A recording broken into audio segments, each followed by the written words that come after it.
Hello everybody, welcome into our latest live broadcast. Today it's Wednesday, the 11th of September, 2024. My name is Carey Holzman. Hopefully everybody can see it and hear me correctly. We are live, unscripted, unrehearsed as always. And our live chat is hopping. If you want to join us in our live chat, we only ask that you're kind. That's all you have to be is kind. You don't have to be smart. You don't have to be a certain age. None of that matters. Just be kind. Come on in, say hello. We'd love to have you. Now, yesterday was Patch Tuesday, so you would have gotten a lot of Windows updates. If not, you will, or you can manually check and see if there's anything you're missing if you want to force that. Also, I received a big Android update on my smartphone and an NVIDIA GTX video card, graphics card driver update. So if not for all these bad guys trying to take over your computer, ransomware your computer, do something bad to you, just random people attacking you, we wouldn't need half of these updates. But because they are and they will continue, I strongly recommend you get those updates as soon as possible. Doesn't have to be right this minute, but I definitely make sure you're always on top of your updates, regardless if it's Apple or Linux or Windows. Windows is a bigger, more popular target, but the other platforms are not immune. So if you're going to be online, you're going to be attacked by random strangers, and if you make it easy, you're going to be a victim. Now, let's see, who do we have in the chat room today? Let's see what we got going on here. Oh, we got a chat room full of folks. Right on. Welcome in Ray Gallagher and Dean Sermersheim, Jane Steinbreaker, and Dan Nilsson. Doman 2000 saying hello. There's Easy Otter joining us, and David Herzog. Our friend Luke Greenia from Vermont, and David Graham. Mark Gaines in Northern Ireland says hello. Doom Guy says hello. Of course, Marlena, our system administrator, in the chat room, helping out with the background work. A lot of background work here on YouTube that needs to be done. The thumbnails, the video notes, answering your questions, your emails, talking to potential show sponsors or other product review options, offers that we get. She handles all of that and more. 3D Everything just renewed membership, now a member for 28 months. Right on. Thank you for that, 3D Everything. John Williams shouting out hello. There's Ken Stout live joining us, and Ron Barnish says hello. Panaglotis Grammatopoulos says hello from Greece. Welcome in. Got to come up with a nickname for you. That's a lot of syllables. Panny. Welcome in, Panny. Mark Baggett says hello. There's YTJ saying hello. And Gil Garcia saying hello. Oystein, all the way from Norway, joins us and says hello. And there's Richard DeFries. And John Svensson, John Svensson, Ryan Dolan, and Claudio Ventura. David Martinez. And I hope I got everybody who's in early for the beginning of the show. Thanks, you guys, for being on. You're not tardy. There's no late fees. Be kind, rewind. All right, today we have a NVMe Enclosure to review. Now this one's from ORICO or ORICO. I'm not quite sure how they pronounce it. And I have some questions for my viewers regarding these external enclosures. One of the things that has always been a high priority item that I'm hearing about from viewers is performance, right? And no matter how fast things have become over the last 30 plus years that I've been in this industry, you know, speeds are hundreds of times faster than they once were. Storage capacities are immense. We used to measure things in megabytes and then gigabytes and now terabytes, and it's like it's never enough. And what I'm trying to figure out is, what are we doing? I'm trying to figure out, who is the product actually for? Is this are you after bigger, faster, just because an emotional high? Or do you actually use something like this where capacity and performance make a difference. And the reason why I ask is it helps guide the direction of the channel and helps to ground people to understand if they might be spending money on things they don't need to spend money on, which makes me a terrible salesman. I realize there's a market for this, okay? There's definitely a market for this. But what I want to know is, do you have an external drive now, those of us in our chat room? And if so, what are you using? And what about it don't you like? Is it too slow? Is it too small? I'd like to know if you have one and how you use it. What do you use it for? Do you use it for backups? Do you offload your games onto it for freeing up your local hard drive space? This will help me to better understand not only what products to review, but how it can help the vast majority of our viewers, not just 2 or 3 out of the thousands. I don't know. One of the things that surprises me is the inability for people to, maybe it's a refusal to multitask.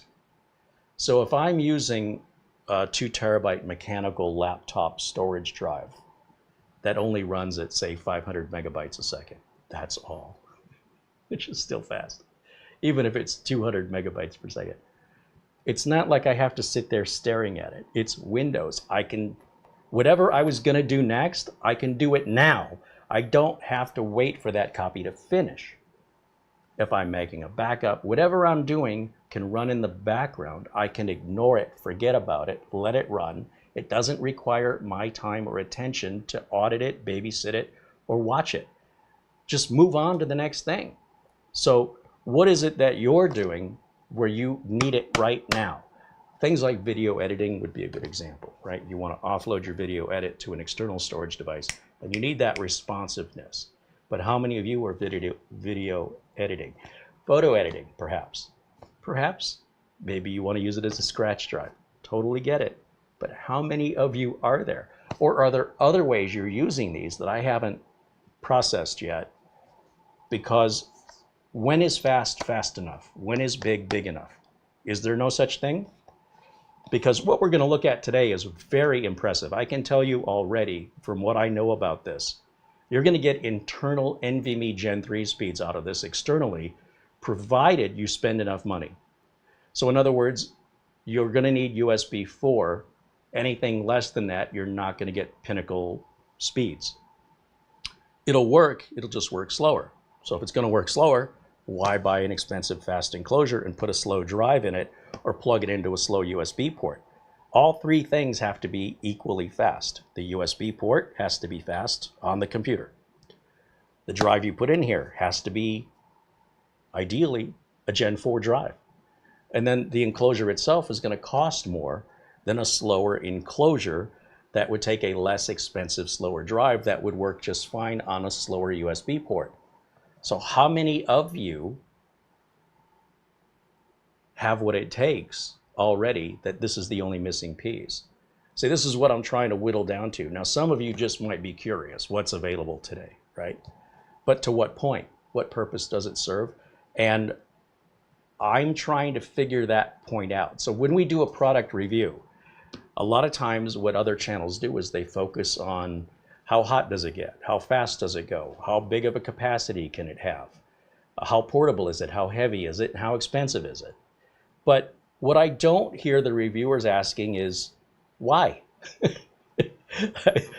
To me, I solve my customers' problems, all right? So I go to a client and I say, what is it we're trying to achieve here? What's our goal? They tell me what they want to achieve, and I give them the path and the tools to get there. So when we're just talking about the tools, the piece I'm missing is why. What is this something most of you would buy, or is this something few of you would buy? Let me know in the chat room, because they're only going to get faster from this point forward. All right, that's all I'm trying to say. They're faster today than they were last year. They were faster last year than they were the year before. I expect they're going to be faster next year than they are this year. So if your idea is, I'll buy it today and I will eventually get USB4 and I will eventually put a faster drive in it, you're spending more money than you need to. So if you wait until you actually need it, you'll probably get a faster drive that may be compatible with the USB 5 at that point, whenever you get around to it. So buying it today to future-proof just means you're spending more money for a future that you don't know if it's going to be next week or 5 years from now. 5 years from now, it might as well be obsolete. You see what I'm getting at? This stuff depreciates. When I say this stuff, I mean electronics, storage, processors. It's like you bought a Ryzen processor the first year they came out, and you said, one day I'm going to buy the motherboard. And now you still haven't done it, and motherboards are very difficult to find that would be compatible with that. I'll give you an example, okay? Maybe you've got parts you bought because they were on sale with the idea you were going to build a system and it takes DDR3 RAM, and you just never got around to it. For what you spent for those parts, you could have bought much better parts today for the same or less amount of money that takes better, faster RAM. So these are examples about future-proofing. In tech, it doesn't make a lot of sense. Because if you buy it when you need it, it'll be cheaper and maybe faster. Let me take a look at your comments in the chat. Let's see what you're saying. Doman 2000 says, I use a lot of Mechanics X laptop 2.5-inch drives for scratch and backup. They're dirt cheap and they're fast enough with USB 3. Yeah, it's very realistic, very grounded. Luke Greenia says, I don't even have one. That's why I'm really interested in the review. Okay. How would you use it? If you had one of these, what would you use it for? Not judging, I'm genuinely curious. How would you use this? I got to back up further. I've missed a lot of comments. Mark Gaines renews his membership, also a member for 28 months. Right on, Mark. Oh, Mark's got the parts to start a Project Zero build, just waiting on a cooler and RAM. Send us pictures when you're done, Mark. I think you're going to be very happy with how it looks and how it runs. Robert Roth says hello. He's a new member. Michael Horico, also a new member, says hello from Cleveland. Right on. Welcome in, Michael. James Carter saying hello. There's Bajan Guy saying good afternoon. Charles Eslick, also a member for 28 months. Thank you, Charles. John Williams and Ken Stout talking about the weather. Oh, don't get me started. Phoenix. Record heat this year. Record heat. But talk to me next week. If the weathermen are accurate, we'll finally start entering into some 90-degree weather for the first time in 4 months. Bring it on. I'm done. I'm done with the 110. I'm done. I'm done with anything over 100. It's too hot. You live in the desert, Carey. Yeah, but no one told me it keep getting hotter every year and stay hotter longer. If I was getting younger, I wouldn't mind so much, but I'm getting older. So what a shock. Fubar Mike said he's had bad luck with ORICO and AMD systems. Glitchy only on AMD, happened with several different enclosures. How long ago was that? This stuff changes awfully rapidly. Kelly Stewart joins us and says hello. Welcome in, Kelly. Richard Palmentier says he's got a SanDisk 2 terabyte Extreme portable SSD. So that's already pre-built. You don't add your own storage to that. He uses it for backup of photos, documents, and music files. Easy Otter says he's got a Toshiba external hard drive to store his music. You don't need anything fast for that. That Toshiba's fine. Dan Nilsson's got a Silverstone TS16, but after some time, he had a real smoke test, and then it was dead. He bought a Ugreen that works just fine for photo editing. Okay, we got a photo editor in our group. Bajan Guy says he backs up his photos to a NAS. Fair enough. A NAS isn't really a backup, but okay. David Graham says, I have 2 external drives to hold games and backup. I forgot the brands, but it has to be fast. Why? Why does it have to be fast? What are you doing that's so critically important that you will spend the extra money for the extra speed? Who cares how long the backup takes? Help me understand why you have decided it must be. And you're welcome to decide. I'm not saying you're wrong, but you're paying extra for the speed, and I want to know how do you justify spending the extra money? Why is it that important to you? Is it something that you can't move forward until it's done? With the computer multitasking, can't you just keep using the computer regardless of how long your external drive takes to accomplish whatever it is? Like backups, you can continue to use the computer while the backup's running. What's doing the backup preventing you from doing that you have to wait for the backup to finish first? Richard Palmentier says he's also got a Samsung portable SSD T7 1 terabyte for miscellaneous stuff. Tapio Kuosma says, I shoot 4K 60 ProRes HDR 422 log with my phone. I connect an NVMe enclosure to my phone, and a few seconds is like a few gigabytes, and the enclosure gets really hot after a few takes. Why not just transfer it with Bluetooth? Why not use Quick Share? Are you backing it up, or are you moving it to a PC for editing? I just assumed you were.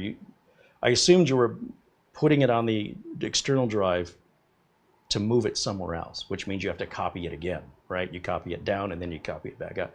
If you connect using Quick Share, you go right from your phone right to your computer. No middleman, no cables, no wires.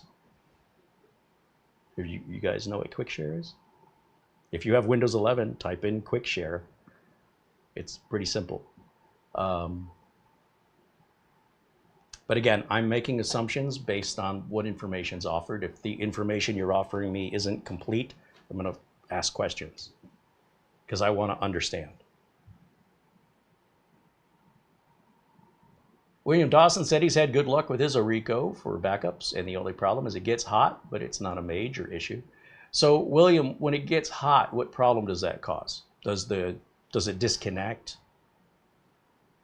Or is it just you don't like personally that it gets hot, even though it has no impact? Or does it slow down? What's the negative impact of it getting hot? Why is that bad? Because there's hot, and then there's too hot. Hot is normal under heavy use. Too hot means there's a consequence. So as long as there's no consequence, it's not. It might be hot, but that's normal. Try to find a way to explain this. Andy Kane says, hey, Uncle Carey and Auntie Mara. Lana Dro says hello.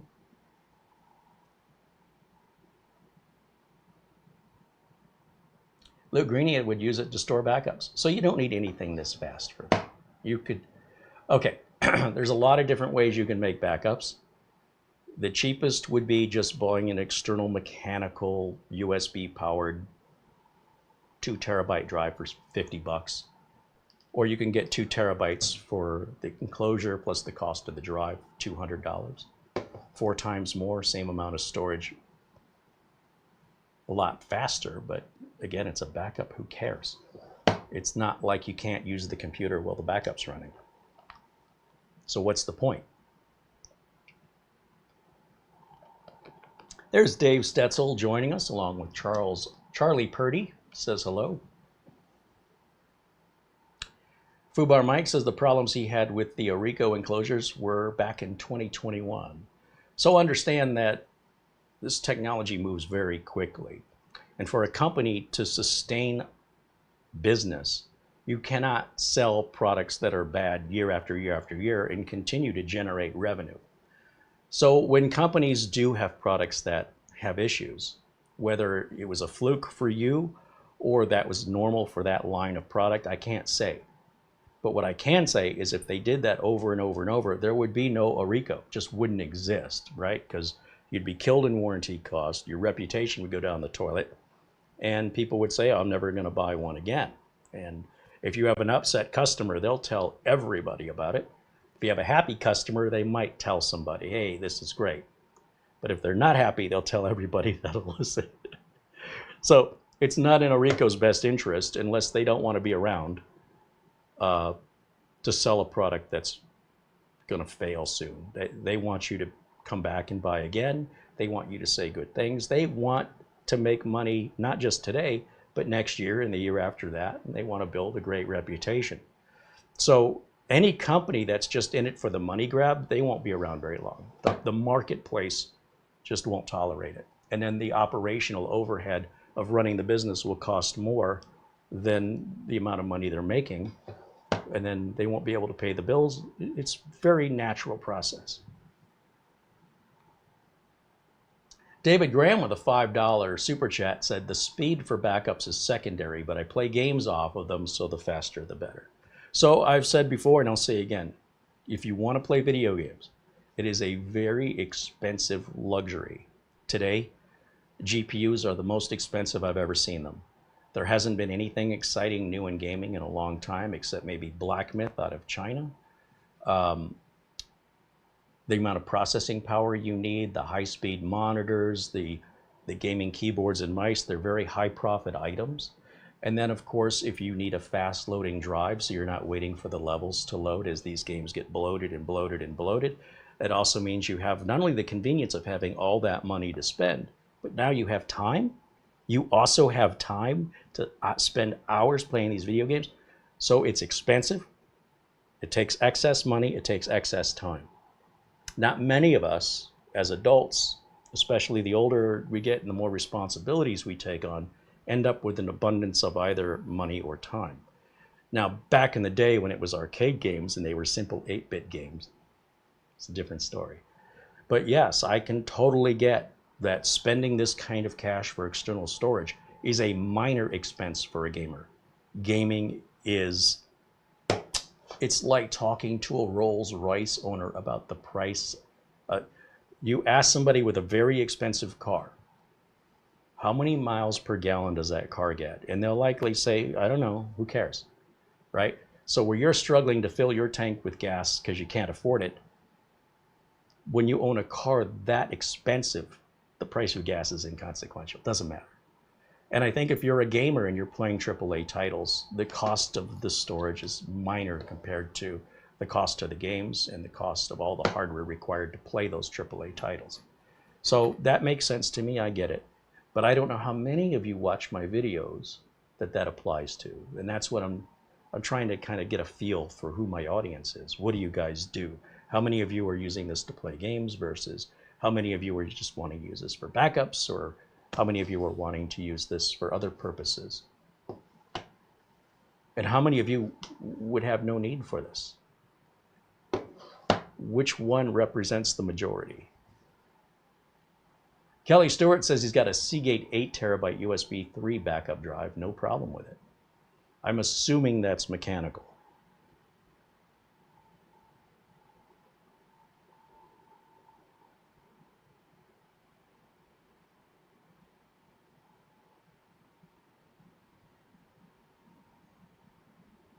There's my friend Ron Hillier joining us. He says hello.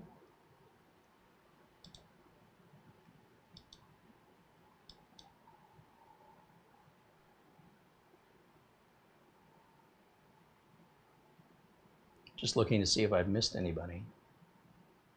Richard Palmentier said he had a good birthday yesterday. All of his kids in Oklahoma and California, Kansas were all here and wished him a happy birthday. That's always nice. And you get the adult family together with everybody growing up and moving away. That's really special. Awesome. David Graham says, I'm retired and I have both time and money. I love it. I love it. My friend Ron says he's still using a 1080 Ti for gaming. Video cards are too pricey to upgrade them. Agreed. Jack Kugelmass says he is not a gamer. William Dawson said, I agree that buying the newest and fastest is a waste of money if you don't need it. I just finished building an i7-13700K PC. My old one was 5 generations old. That's pretty good. 5 generations. It's time. Luke Greeny is telling Mark, because Luke has Project Zero, he says, you're really going to enjoy that Project Zero system. I'm looking at mine and I can't remember if I said it was Intel or AMD. Oh, if you said it was Intel or AMD, not that there would be a huge difference.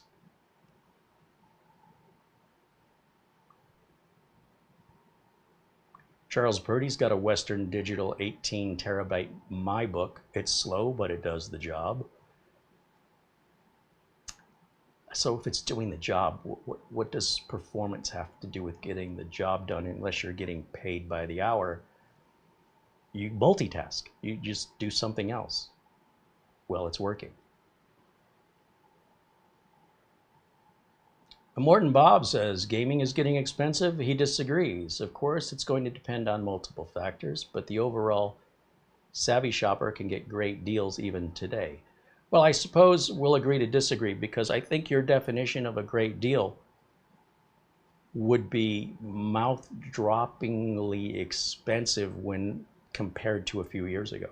So if you're saying you can get a $2,000 video card for just a meager $1,600, if you're a tech-savvy shopper, that's a $400 savings. That's a good deal. I would argue that paying $1,600 is $800 too much. And you'll say, well, but that's what it's selling for. I'd say, yeah, that's my point. It's selling for too much. And even when they're on sale, they're 50% too much money, in my opinion. When Ron Hillier in the chat room, first started out in gaming on the PC back in the 90s, my limit on a video card in the 90s with 90s money, nothing more than $100. As soon as it's over $100, based on making $4.25 an hour, I can't afford it. We used to spend money on sound cards, Sound Blaster 32, Sound Blaster OS 64. They kept upgrading, getting more expensive, more expensive, more expensive. And my minimum wage wasn't going up. So it wasn't that I was against it. I had to choose between food, rent, electricity, and gaming. And well, I very much enjoyed our gaming. And I definitely, if I could have had more, would have. That wasn't in the world for me, you know. Living paycheck to paycheck, spending that kind of money on a graphics card.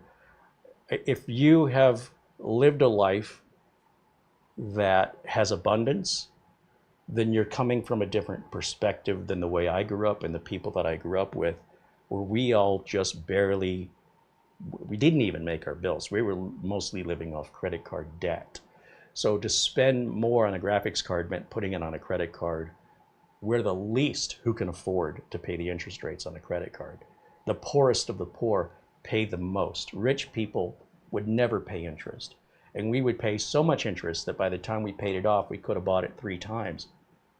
That's just being stupid. But we wanted it now. And it took real discipline for me to hold myself back and set that $100 limit. And to me, at $100, that was pushing it. Now, $100 in 90s money might be $300, $400 today. And I think upwards of $800 on a video card is fair. Anything above $800 in my world is indulgence and excessiveness. But that's just my perspective. Think about if you went to a home appliance store, what you could spend on $800. This little graphics card that'll last a couple of years, or a new refrigerator, a new stove, a new dishwasher, a new washer and dryer combo that'll last 15, 20 years. It's massive. It weighs 200 pounds or 150 pounds. Little tiny graphics card. Same amount of money. Which would you rather have? I'll get more use out of the appliance over the course of the next decade, which is energy efficient, will save me money on electricity. But if I had an abundance of money, I'd do both. But I never have. I don't expect I ever will. And I try to make decisions that are practical and they make sense. I haven't had a vacation in 2 years. So if it's between buying a graphics card or going on vacation, I'm taking the vacation. So I hope that helps you understand my perspective. So you might be in a different financial status and you might have been there all your life, or maybe you earned your way up there and you've forgotten. There's still a bunch of us still over here. And I'm assuming the vast majority of people are in the making ends meet group versus the amount of people that are comfortable. I could be wrong, but that's my impression overall. And I do try to make the videos appealing to the majority, or what I believe is the majority, which is why I'm asking these questions of the audience that's here today.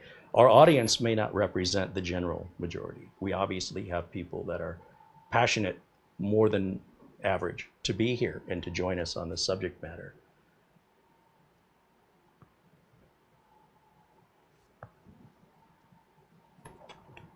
Morton Bob mentions you can buy a PS5 or an Xbox for a reasonable. Oh, agreed. Absolutely. When we talk consoles, I mean, you're still going to take it in the shorts when it comes to paying for the games, but oh yeah, consoles are much better financially than desktops. You also don't have all the configuration issues and driver problems, so they're more reliable.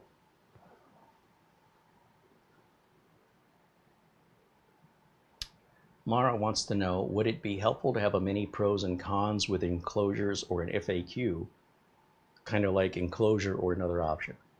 Well, the problem is there's no right or wrong to this, right? It's really, there's the logical side, which is where I tend to lean, and then there's the emotional side, which is I want it. I don't need a reason why. The reason why is because I want it. Neither one of these is wrong. I'm just trying to figure out, again, what does the majority of our audience sit in that? Is it they have a real justifiable logical reasoning, practical reasoning, or is it emotional, or is it they're not interested? They're just here to see the cool tech, right? I think most of you are here to just see the cool tech, and that's fine. This is cool tech. Don't get me wrong. This is in no way saying anything bad about this device, but I am reaching a point now where I'm starting to wonder, will fast ever be fast enough? If we can move up 300 years and these things are moving 3 terabytes every millisecond, is there going to be people going, it's just too slow? You know, will there ever be a point where people will say, that's enough? I'm good. I was good 3 years ago with the speeds 3 years ago. And if not, how come? That's the part I don't understand. But that's just me trying to, I don't get it. I don't understand when is it going to be fast enough for you? And how do you why do you need that? Is it a game? Is it just because? I'm trying to find an answer to that. And I'm hoping somebody here can explain it to me.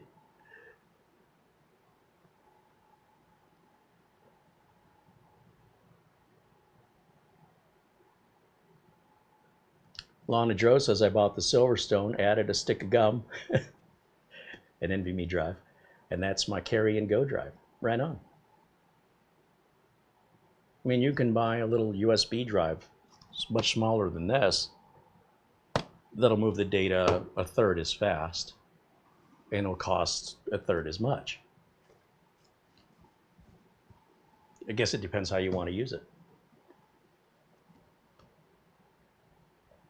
Andy Kane said he's okay with USB 2 speeds, even with file transfer. Okay, I'm not.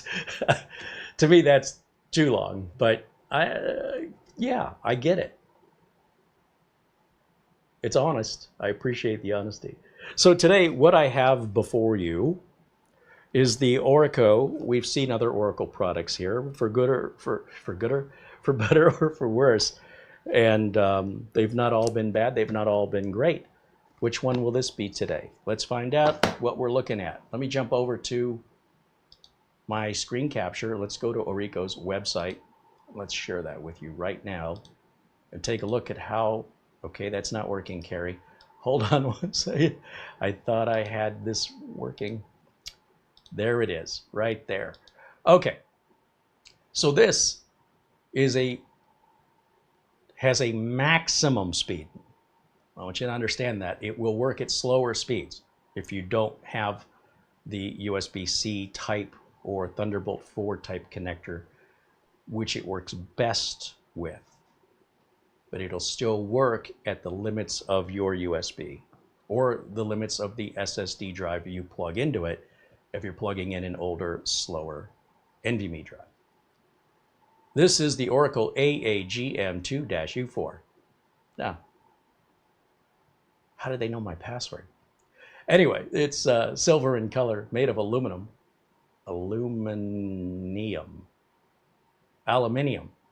Okay, I guess it's British. It's supports up to an 8 terabyte NVMe, and that's likely because you can't buy an NVMe any bigger than that on the marketplace. So it's possible this could support more.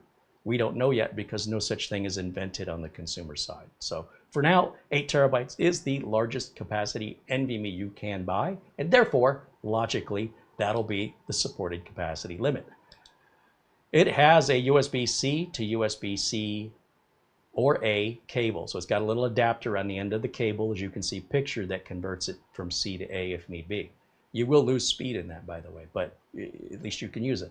It supports Windows, Mac, and Linux operating systems, and the package includes, of course, the enclosure, the manual, a silicon pad for thermal transfer, and a little heat sink, which I don't see listed here, and a plastic plug ×2. Plastic plug. Okay, not quite sure what that means. Aluminum. Oh, it's aluminum here, and it's aluminium up here. Aluminum, aluminium. Well, if you're British, it's aluminium. If you're American, it's aluminum. They got you both covered. Ideal for content creators. Here's how they're promoting it to here's the audience they're promoting it to. Of course, they're going to promote the cooling. You need to. Faster means hotter. So this is all well and good in the pictures, but what is it in reality? We're going to find out. They're comparing themselves to others, but I don't know who the others are. The fan is 7,000 RPM with an actual measured decibel of 40 to 60. The sound produced is about the same as a laptop cooling fan. It will not affect your work. A 5 gig transfer takes only 2 seconds, assuming you have a fast enough drive and a fast enough USB port on your computer. 3,700 megabytes read speed, 3,100 megabytes write speed. That's the best this can do. That's the best you'll get out of it. We already know that our benchmarks will not show anything higher than this. Okay, so you already know anything lower than this will be determined on the computer itself, as well as the, is it USB 4, USB 3? What are you plugging it into, and how fast of a drive did you put in there?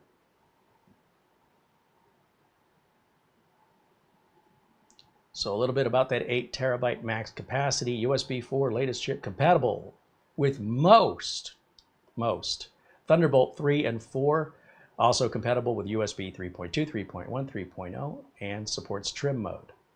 It's got short circuit protection, overcurrent protection. These are very critical because these will kill your NVMe drive when you unplug it without properly stopping it first. Obviously fast read and write speeds, and it says stable performance.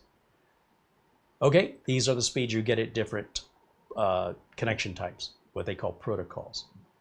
5 gigs per second on USB 3, all versions Gen 1. You double that to 10 gigabits, not gigabytes, gigabits per second. Gen 2, USB 3.1, 3.2. Then there's 3.2 Gen 2 by 2, which we very rarely ever see equipped on any systems. And that'll do 20 gigabits or 2,000 megabytes per second. All you have to do is kind of do the math in general, right? 5 gigabytes per second, 10 gigabyte, I'm sorry, this is not right. 500 megabytes per second, 1,000 megabytes per second, 2,000 megabytes per second, 4,000 megabytes per second transfer speed. Megabytes. That's the math. Divide by 10. Okay. Well, actually, it's not dividing by 10, is it? I'm multiplying by 1,000, I suppose. And then there's a little error correction overhead. So you're, oh, it's 4,000. Why is the max 3,700? There's error correction involved. There's overhead. It will accept a 2230, a 2242, a 2260, and of course the most common 2280 size NVMe drive. Not the 22110, that's too big. You can plug it into a laptop, a desktop, a phone, an iPhone. There's some examples of an external database, fast video production, storage expansion on your phone, faster game load. I think that means game load. Faster game load. You can have a faster game load. It is compact and portable, obviously. And, oh, it's tool-free. No screwdriver or tools required. Well, we're going to check that out here in just a second. Gently press the hard drive case, slide it open. Okay. Stick in, stick it in there. Stick in the heatsink. It's interesting. Place the heatsink on top of the NVMe drive with the enclosed thermal pad for the best heat dissipation. They're calling it a heat dissipation vest. Sorry, that's a very unique terminology. Insert the solid state drive into the card slot at a 30-degree angle. Press the buckle downward and insert it into the SSD fixing hole. My studio is in a fixing hole. That's where we do all our fixing. Rotate the buckle 90 degrees and secure, and then gently push to close. I think they mean gently slide. Okay, there's some English translation here that, you know, clearly isn't the best translation, but I get it. So silicon thermal pad, a metal cooling vest, plastic stopper. See, now we've never heard this word stopper before. I don't know where that word came from, but I'm assuming what they're referring to is the buckle. So they're calling the buckle the stopper. I really wish companies would pick a word and stick with it. This is very confusing to first-time users, but hey, that's why I have a job. I can explain all this. And this is the user manual. You absolutely want to get your manual. Okay, so these kind of misspellings and misinterpretations, once again, very common with parts coming out of China. We're used to it. This one's not too bad overall. Everybody has typos anyway, but there's some interesting interesting terminology. How much is it? How much is it? Specs, package list. Did I see the price? Jump up to the top. I don't see a price here. I think we have a link in the video notes, but it's on Amazon, $100. And join Prime to buy this for $80. So if you're a Prime member, I guess it's $20 off. And of course, with Amazon, you have 30 days free to return it for any reason whatsoever. Doesn't have to be broken, doesn't have to be anything wrong with it. You just changed your mind, no problem. I would put a Gen 4 drive in this if it were me. Now, we had an email from a gentleman named William I want to share with you. Before we test this, William has bought several NVMe enclosures and has documented his experience, which saves me a lot of work. So let's talk about what William's experience was like, and then we'll plug this in and see how it compares, just so we have something, some reference point. He goes, I'm listening to your plan to review the ORICO and Zyke drive enclosures. I decided to throw together what I have to see what I get. I'd meant to do it anyway, so you just push me a little harder advanced as the ones you will be looking at. Under testing the enclosures, they got slightly warm, but none of them got hot. I'm not sure what they would do under extensive heavy loads. It's not likely I would ever use it in that way. He's testing with a Minisforum UM790 Pro with a USB4 connection to a fanxiang. I don't know why he thinks well, we made the mistake. We thought that was an A at the end. It's a G.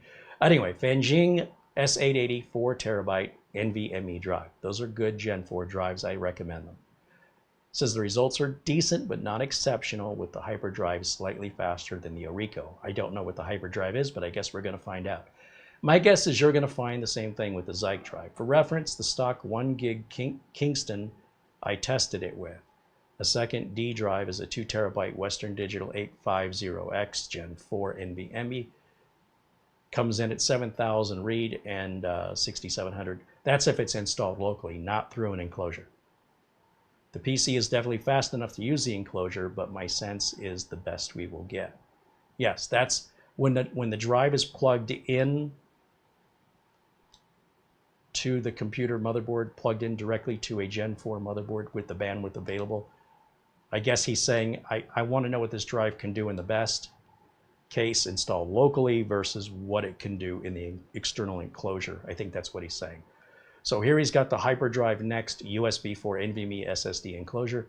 Hyperdrive seems to be similar to the Zyke drive, a little smaller, no internal cable storage, mostly a metal heatsink around the drive and controller, similar price. Numbers aren't bad, 3376 and 3232 on the sequential reads and writes on USB4. Here's the ORICO M.2 NVMe. This is a different model. He says this is similar to the one you're reviewing, but no fan with a full aluminum case, no internal visibility. Still pretty good speeds there, 3100 on the reads, they're at 2800 on the writes. That's respectable. NEO M.2 NVMe Enclosure, never heard of it. This one's cheap, plastic, and a lightweight heatsink that's supposed to be rubber banded onto the drive. It's rated at 10 gigs a second, that's 1,000 megabytes, and probably meets that. Copying operating systems when replacing a Kingston drive with anything else, not good for much else. You could ask, why does the UM290 Pro still have a Kingston drive in it? I guess I was lazy that day or week or whatever. Yeah, so like I said, about 1,000, and that's just exactly what he's getting. 10 gigs, 1,000 on the maximum performance. I don't care about these other numbers. I care about what is the maximum you can expect from it. It won't go any higher than this.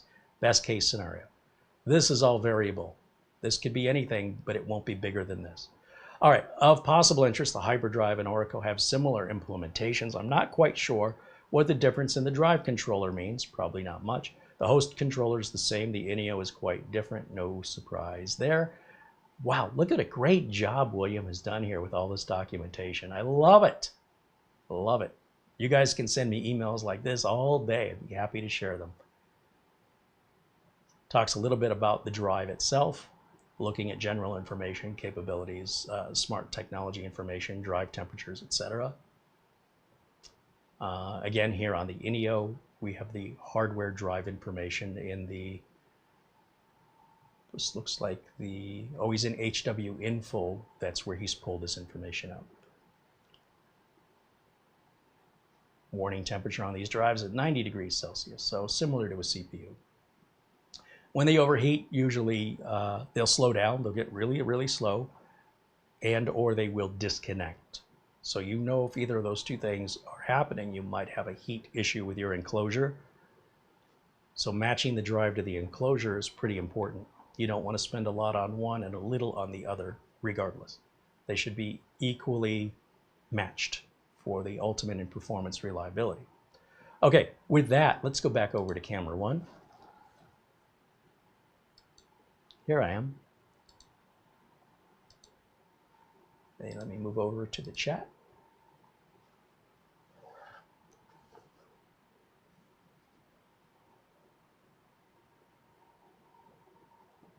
Captain Blinsky says he stuck a 2 terabyte Kingston NVMe and a Sabre enclosure. Speeds are around 3200 read. It gets slightly warm. In what USB port? USB 3.2, USB 4, Thunderbolt 3, Thunderbolt 4. All right. Well, there's a delay between when I speak and when you hear me. I'll wait for a response. Let's get this opened.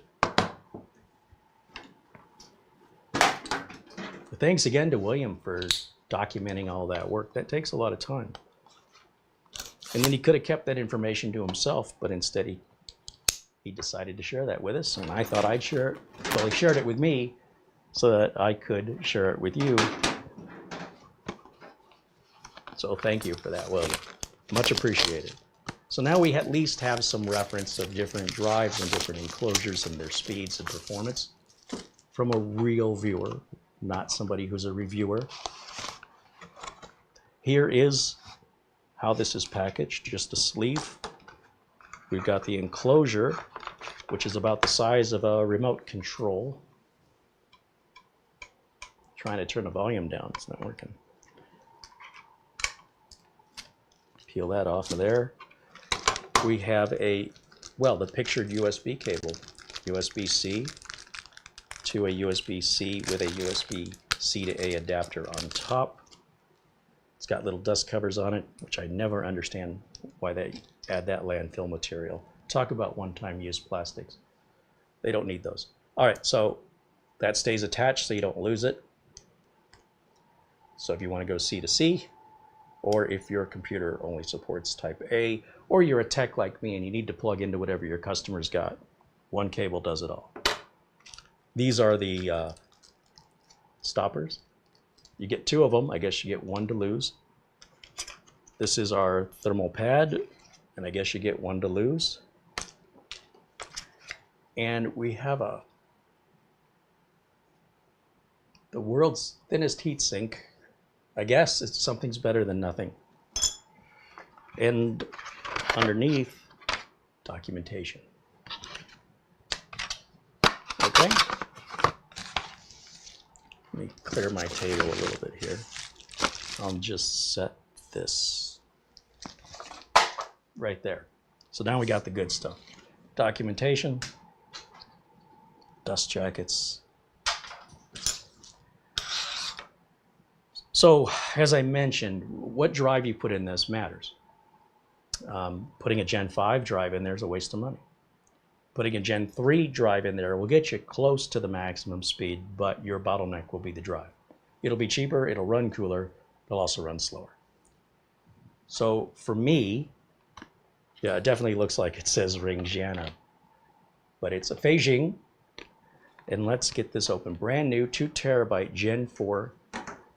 This uses the same controller chip and the same NAND chips as the name brands. They're exactly the same. Check it out yourself. But the name brands have a name brand price, and this relatively unknown brand, in order to be competitive, they charge less. I've not seen one of these fail yet. I think I have. I've got all the empty boxes. I could put them up on the table here for you to see, but there's about 24 empty boxes and not a failure yet. Sooner or later, we'll get one. It's inevitable. But I don't see any. I saw a video where a tech saw this drive. Tech I respect. I won't say his or her name. But a customer brought a computer in for repair, and it had a fanxiang drive, and he's like, oh, no, we're taking that out. And replaced it with like a Crucial P3, which is a worse drive in performance with no better reliability. I understand why he did it. He said, oh, that's some brand I don't recognize, but didn't realize likely the chips on this were superior on a more expensive drive than the name brand drive he put in there that he trusts the name on. And he didn't trust the name on this one, and he didn't test it. He didn't look into it. He just immediately said this is junk without any investigation. I've done the same thing. And I'm like, should I tell him? Why would he listen to me? He probably doesn't even know who I am. So what's done is done. Anyway, as soon as I can figure out how to open the box. And he says, is this the S880? Yes, this is the S880 PCIe 4.0. Do we have a link to this, Mara?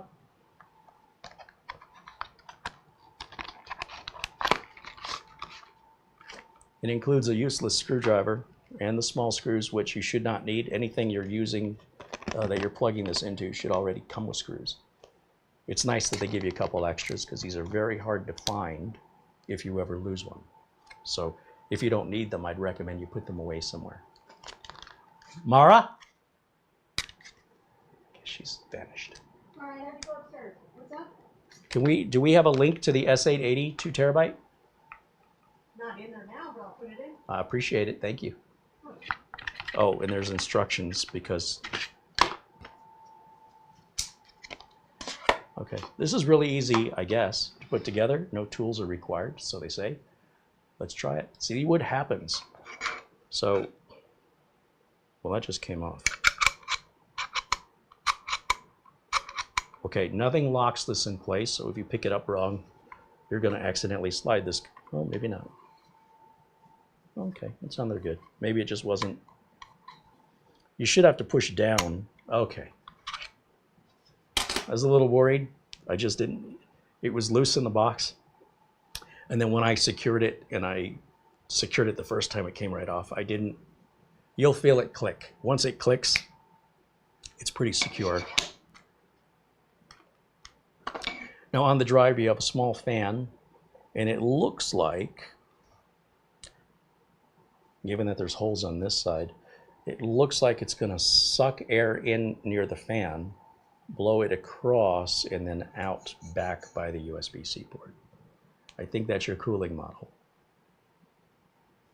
And then by placing the lid on it, it sort of forces the air through a tunnel to get you the optimum airflow if the fan moves enough air. All these little slots are for different sizes of NVMe drives, so we're probably going to use the furthest one. Since 2280 is the largest it will accept, I'm assuming that's going to be the 2280. And then there's little straight lines, and it should say, written on the circuit board, 2280, 2260, 2242, etc. Without my glasses, I can't see what it says, but I don't care, because I'm just going to see what fits.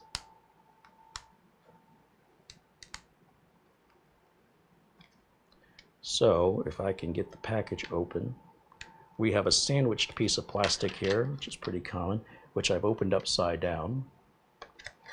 We will not use that cheap screwdriver, that's garbage. We're not going to use these screws. This is a toolless design. This is a standard Gen 4 2 terabyte high performance NVMe with top speeds of 7,300 megabytes per second. We're not going to get 7,300 megabytes per second, but we should see, well, if we're plugged into a 40 gig port, we should see close to 4,000, 3,800, something like that. So that's going to go in just like we always do it with motherboards. And then in the Ziploc, I'm glad this is a Ziploc and not a sealed bag, so that we can reseal it.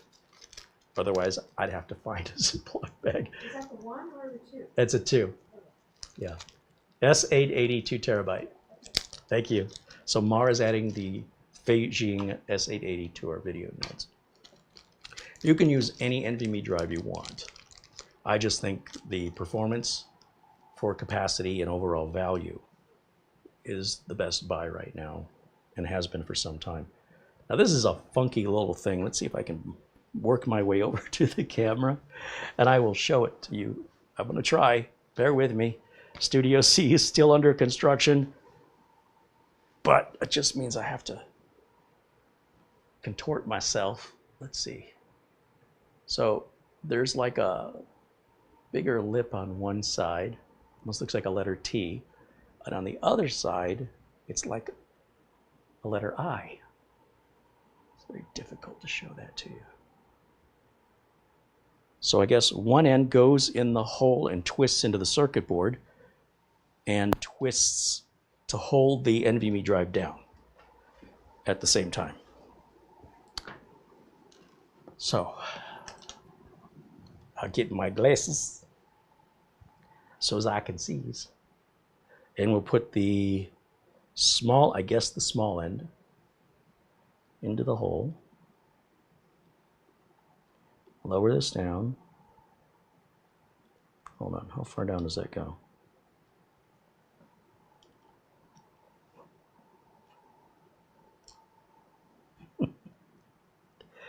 Hold on just 1 second.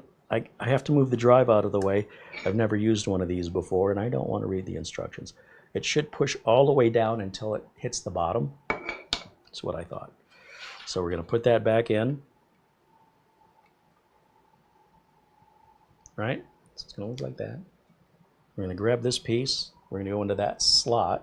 You know what? Let me bring this up. Hold on. Without a close-up camera, I have to use my feet.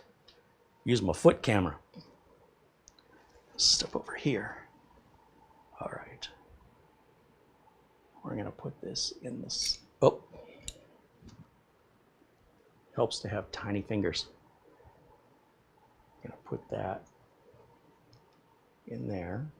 As far down as it'll go. Guess I have to turn it. No. Hold on. What am I missing? Go this way. No. Let's go the other way. Maybe it only goes in one way. No. No. Hold on, maybe you gotta put it on here first. Maybe like,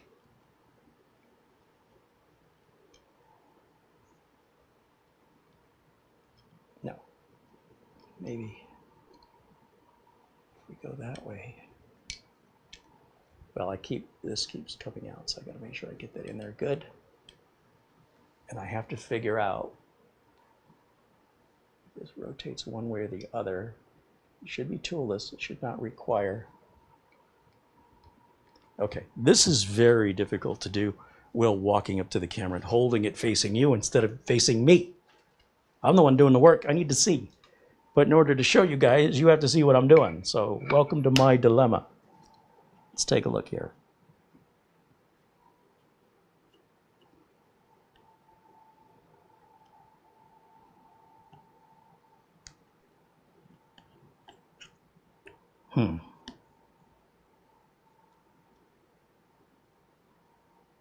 I guess you just slide it in now.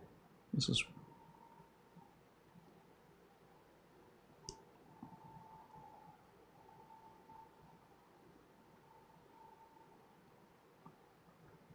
should be intuitive.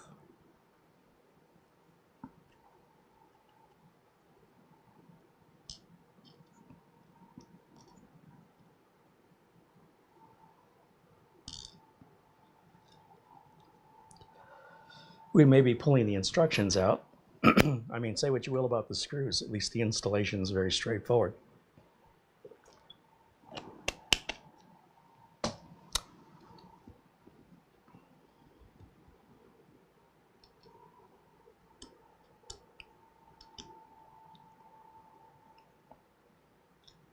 It does seem like if that plug goes in first, the drive won't seat, the plug's in the way. So I guess, here's my guess. Now that I'm reverse engineering this, I think I can bring it up to the camera and do it now. I think in my head I understand this, but I will practice that theory live on camera. When I push this drive down, that little hole at the top of the drive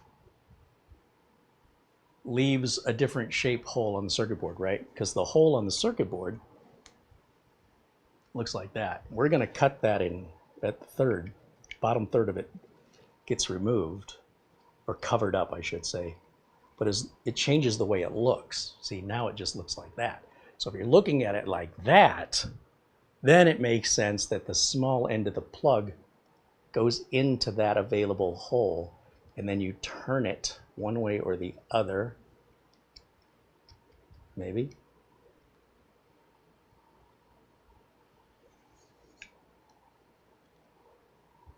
It's not in all the way. So it's got to go in further than that. Great theory, Carey. Unless, no. It really should not be this difficult. Unless it just has to be rotated. Is one side different than the other?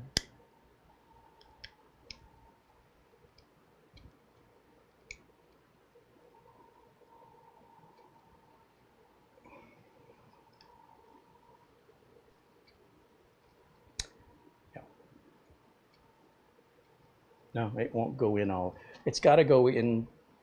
There's a little groove right there that the drive should fit into. So I guess maybe you've got to put it in the groove first. Slide the drive into the groove with the plug vertical. That is not easy.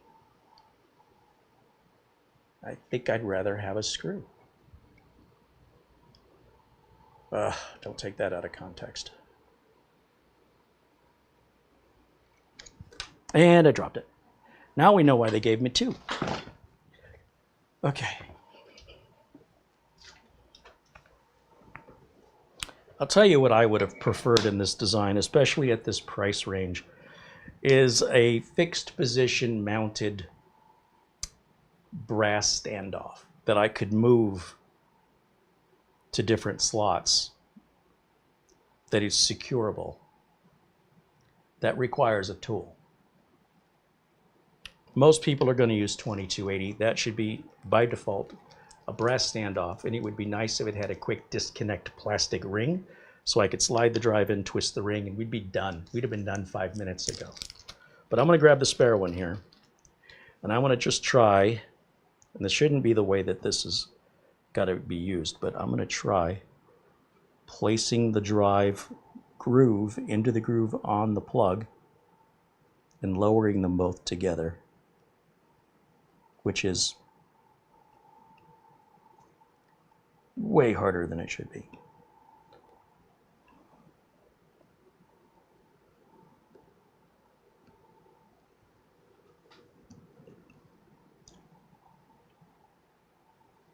That did it. That did it. Now, you don't have to use the thermal paste or the heatsink, but if you're going to put a high performance drive in and you don't use it, don't be surprised if it overheats. So while this isn't the world's greatest heatsink, it's something, and sometimes that's all it needs. Now, the folks over at ORICO supposedly tested this and decided that that's all the heatsink drives need at this speed. Let's see if we get the same results. I'm going to put this thermal pad on straight. I don't know how well you can see what I'm doing. Hopefully it's coming through. I'm not being blocked by the keyboard. I'm going to peel the tape off at the top.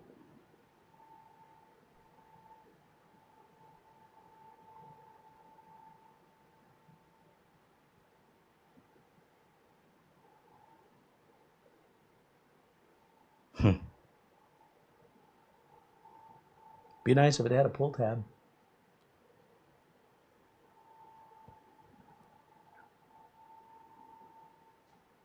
Three days later. There we go. Heatsink. It just sticks on with the tape.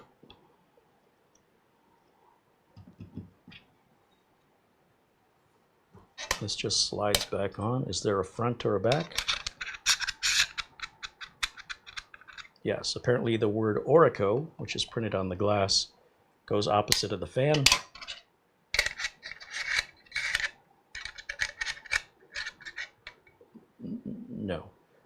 No, there's a cutout here, and that cutout is for these vents, and then there's vents on the other side. So ORICO goes over the fan. I just have to figure out how. How does that go on?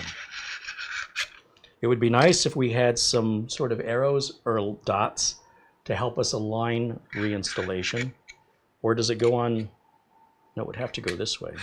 You couldn't put it on this way because of that. That's completely flat and that is cut out. So it has to go, see how that's raised right there? That's cut out, it's got to go there. So that means it has to slide that direction. Little dots, little arrows. That's all it takes. Okay, so it looks like it's going to go on very, very close to being closed. Just maybe 1/4 of an inch of space is all you're closing, or is all you're sliding, just 1/4 of an inch. That's it. You feel it lock? It's on. Okay, some of this is just me getting familiar with the engineer's design and trying to understand what they were thinking. Doesn't mean they're wrong. It just means it takes me a minute to understand what were they thinking. I kind of got it. I would have done it differently. But hey, you know, that doesn't mean the product's bad. It's just, I don't know how often you're going to be opening this up and changing it, but the more often you do it, the less of a big deal it'll be. But if you just do it once a year, you're probably going to struggle with it every single time. All right, USB-C and USB-C. Now, I asked Mara before the show, I said, I know that we have, somewhere in here, we have a Thunderbolt capable mini PC. Or, you know, even at least USB4. And so, yeah, we found a couple of USB4s, but I'm like, there's got to be a Thunderbolt. And I thought the Minisforum MS01 is a monster. It's a beast. It's got to have Thunderbolt. And my understanding is that it does. And if not, it still has USB4 regardless. So that's why this has been sitting here the whole time. I just need to turn it on. We should have it hooked up and ready to go. It's a clean install of Windows 11, and we'll run Crystal Diskmark and any other tests you want to see. There we go. We are live, obviously unedited and unscripted. Everything you see happening before you is happening right now. So there's no taking out mistakes or misunderstandings or fire. It is what it is. So we hope you appreciate this raw, honest content. Let's jump over to camera 2, I think is the HDMI input. There it is. Thank you, Peter, with a €1 super chat contribution. And also to Ray08131 with a $5 super chat. He says, great, well, good work, Carey. Thank you, Ray. Dr. Bill with a $5 super chat. Thank you, Dr. Bill. Thank you for keeping us independent. We are not being paid for this review, but we were sent the unit for free in exchange for an honest review. In case you're wondering how we got here. If I like it or I don't like it, these are my opinions, and I'll tell you why. I'm not paid either way. So let me go full screen on my side of things so I can see. Oh, I can see now. Okay, all right. Now that I can see, let me bring it back down so I can go back to camera 1 just for a moment to show you me plugging. I'm gonna show you me. It's a weird. I'm going to demonstrate plugging this in. I'm going to show you me plugging this in. Bad English. All right. So on the back of this unit, there are 2 USB-C ports that should also be Thunderbolt. Pretty sure. The fan spins. I don't see any lights lighting up. I guess there's no RGB on this. The ORICO logo faces me. Not that that really matters. There's not much to see here. Oh, there is a blue light right here. Right where my finger is, there's a blue light. This is a brand new drive. It has no partition and no format. Let's see how Windows handles it. Let's go back over to our window capture. Back over to full screen for me, so as I can see. Is my mouse working? Hey, it's almost like I knew what I was doing. All right, so before we can run Crystal Diskmark or any testing, we're going to need to partition and format this drive. So we're going to type disk management. Helps if I spell it correctly. Oh, well, that's it. Create and format hard disk partitions right up there. I didn't even have to spell it all out. That's what we want. It should auto-detect it, and it does. It says this is disk 3, and you can just go with the defaults here. Click OK. Should be in here. It's a 2 terabyte. There's disk 0 and disk 1.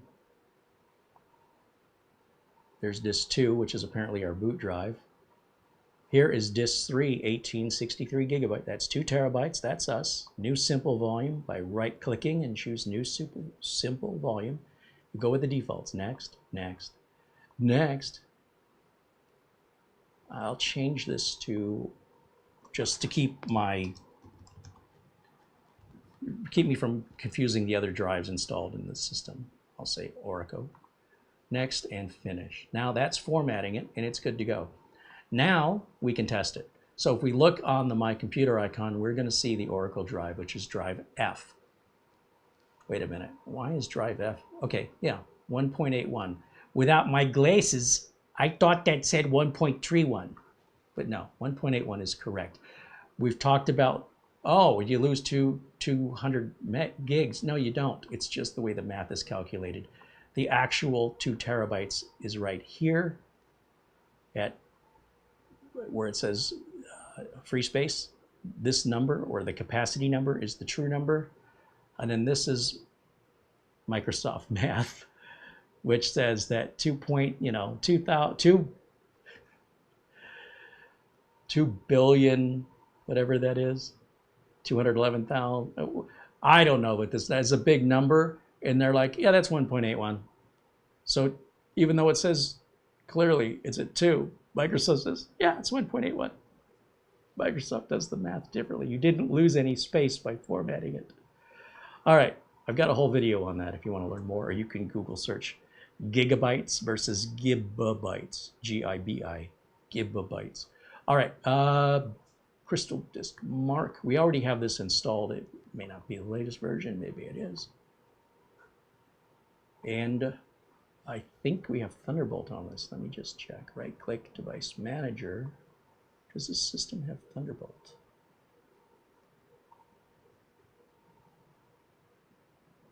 It's definitely USB4.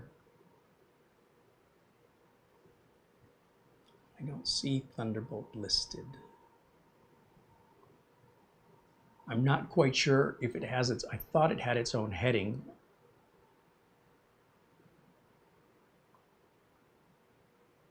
I don't know, but let's just see what we get. We're going to hit drive F. That's our 2 terabyte drive. And we'll do all the tests. And we're off to the races. Here we go. Ladies and gentlemen, place your bets. We're on sequential read number 1 of 5. We'll get the best of 5 here. 3817. That's pretty quick. That is pretty quick. Remember, at 40 gigabits per second, the max you're going to see is 4,000. As close as we can get to 4,000, great. But remember, there's parity error checking overhead, and the more data transfer, the more parity and error checking there's going to be, the more overhead. So keep that in mind whenever you're testing a drive and you're wondering, why isn't it getting me 4,000? The drive can do 7,300. The device says it can do 4,000. It is doing 4,000. It absolutely is. Once you add up the hidden parity checking and error checking data, you're pretty much right at 4,000. So that's a best case scenario. That's putting in a capable drive. That's putting into a USB Type-C USB 4 port, right? This is a best case use scenario right here. Now, while that's running, let's see if I can put myself back at the same time. So bear with me for a second as I move myself into a corner, and then we'll watch it together.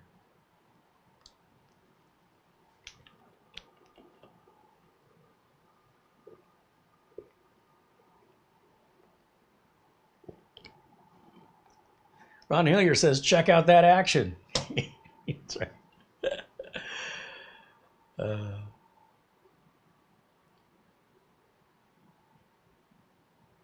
Whatever happened to Camera Girl? She's in the chat room right now. That's Marlena in the chat room. You're literally talking right to her.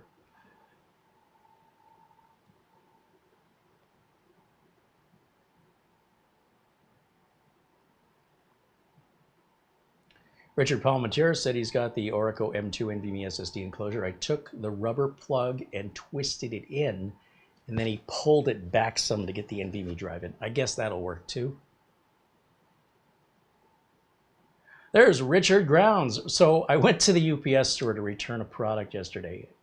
I'm going to add him as a moderator since I know he's a real person. Richard Grounds. So while we're waiting for this, I'll tell you a story. Well, we are parking. Hold on a minute. I got to find myself. Where'd I go? There I am. Pull into the parking lot for the UPS store because I have to return something to Amazon. And another car is coming the other way. And I'm going to let them have their pick of the parking spots. I don't care. There's plenty available. Take one. And the person says, you go. And I got my indicator on. Like, I guess we're both going to the same place at the same time. That was very nice of them. People in Phoenix don't often allow somebody through. They're very much, gimme, gimme, gimme. It's all about me.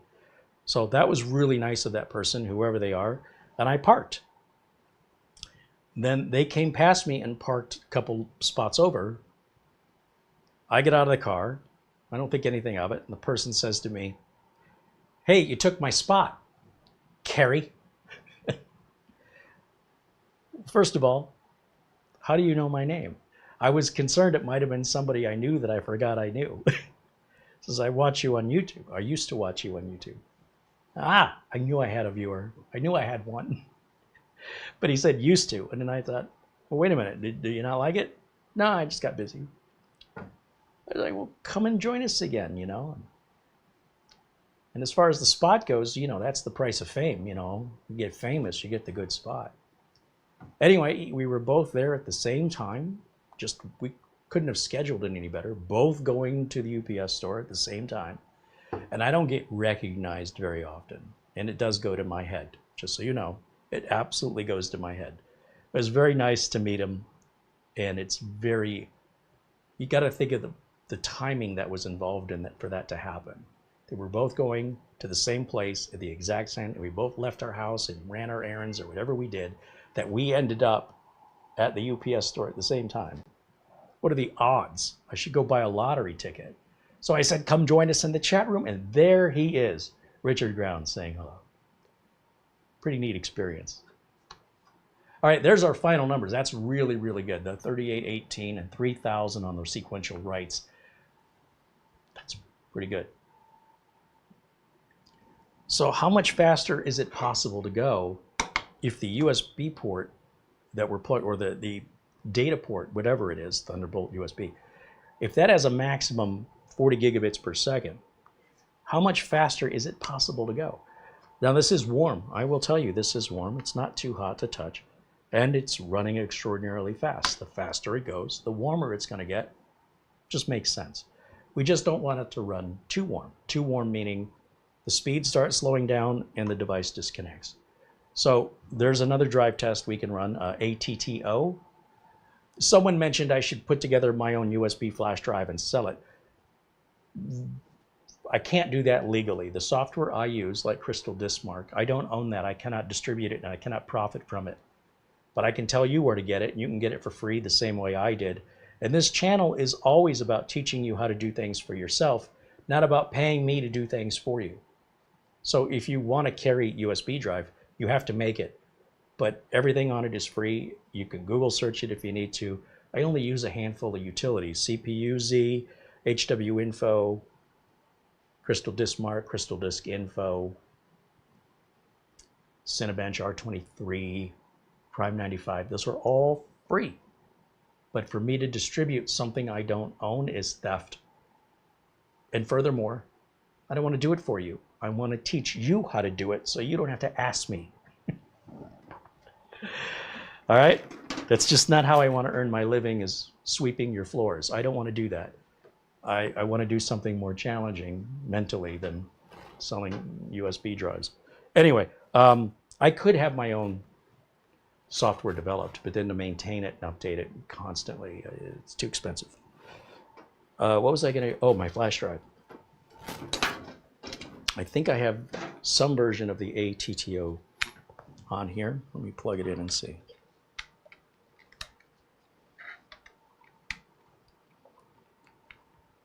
Should be the right flash drive.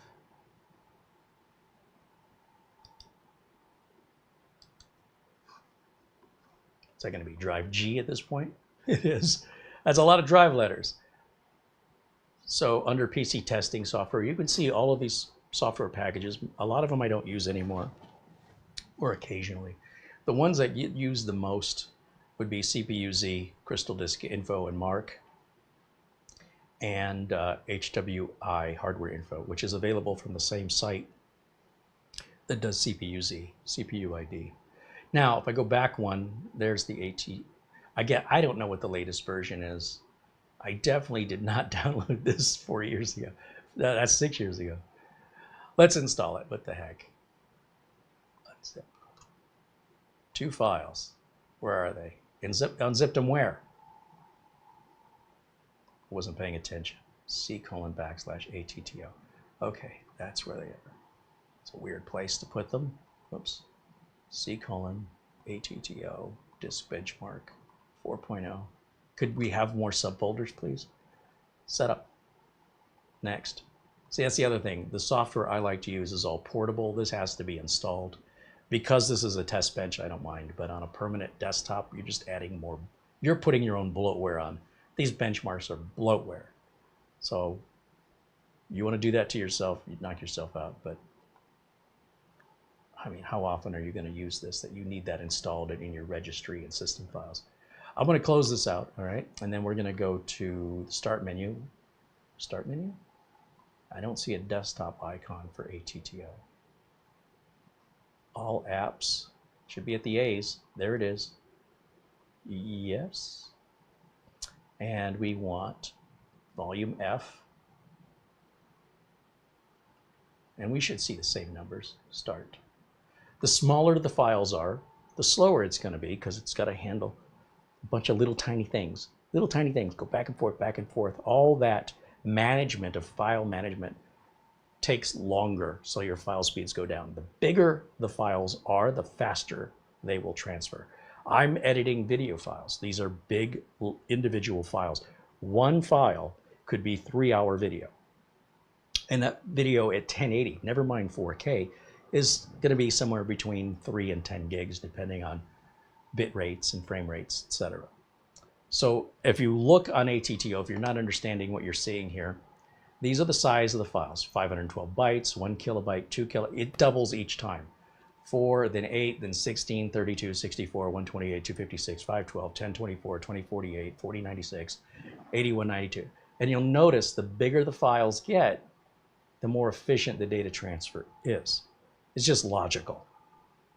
You can carry a big box, or you can carry 47 little boxes. If you're carrying a big box, you probably only need to make one trip from the car to the house. I got Studio C move on the mind. You could tell from my analogies what's going on. And if you have a bunch of little tiny boxes, you can only hold so many in your hands. You might have to go outside and go to the trunk, and maybe you can carry 6 or 8 of them without dropping them. You can go back out and grab another 6 or 8, and you're going to do that for as many as you have. Versus one big box, you take one trip. It's more efficient. It's kind of like that if we want to use a very loose analogy to give you the gist of how data transfer works. And this is universal across any sort of device: hard drive, solid state drive, flash drive. Okay, smaller files are going to be slower. On the other hand, you're probably not likely going to move 2.5 million of them, even though you might move a file that's 2.5 million bytes in a single file. See what I'm getting at? But it depends on how you're using it. As a storage device, you're probably using very large file sizes with regards to backups or video or photo editing work. Those are all going to be very large files. Smaller files may be games, system files when you're loading Microsoft Office. When you look at the directory of Windows and you see all the subfolders and subfiles, that's a lot of little files. And it could take a while to back that folder up because it's not as efficient. And that's been universally true since the very first computer, home computer. I don't go back any further than the home computer, so I can't tell you the way it was when it came to paper tape or punch cards. I don't think it was relevant. But regardless, it's relevant today. And as again, when you watch the left side, you'll see the file size that we're using here is getting bigger, and our transfer speeds are getting longer. And it's telling you over here on the write speed and the read. So it writes it and then it reads it back, writes it, reads it back. Look at the difference between the read and the write on smaller files. And look at how the numbers keep doubling as the file size keeps doubling. It's all math. So here we're at 2.66 gigs. Remember, we can get to 40 gigs.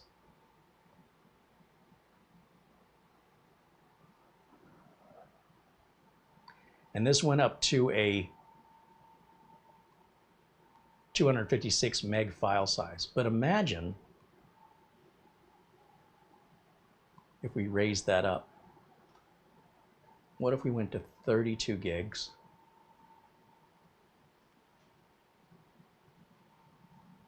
Let's do it again. Because at a 64 meg file, we're getting that 3.5 gigs per second, right? And the maximum we're going to get is 4, and the max we saw with Crystal Diskmark is 3.8.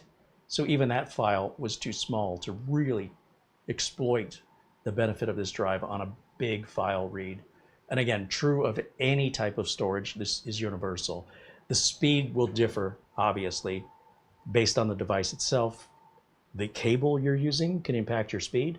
Always keep the cable the device came with. These type of cables can be very expensive. These are not phone charging cables. They are different and they're more expensive. So bear all that in mind, that everything is, in this example, we're trying to show the best case scenario. But if you're buying the drive and you don't have USB4 or you're not having a Gen 4 drive in it, you're not going to see the same numbers I'm showing you. Your numbers will be lower. This is best case. It'll still work. But if you're going to run it at lower speeds with a slower drive, you could buy a cheaper enclosure. Just saying. I don't have anything to really complain about. There's some things that could have been made clearer. It's quiet.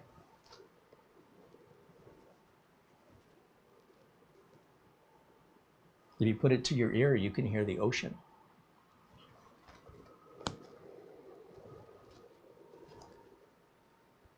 I can't tell which side is blowing air in and which side is blowing air out.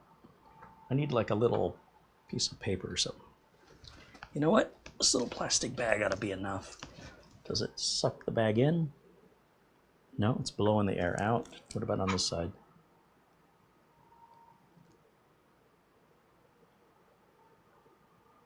So it's definitely drawing the air in on the fan side. Even though it's not really drawing the plastic in, it's not enough suction, but it's definitely blowing the plastic out here, for sure, I think.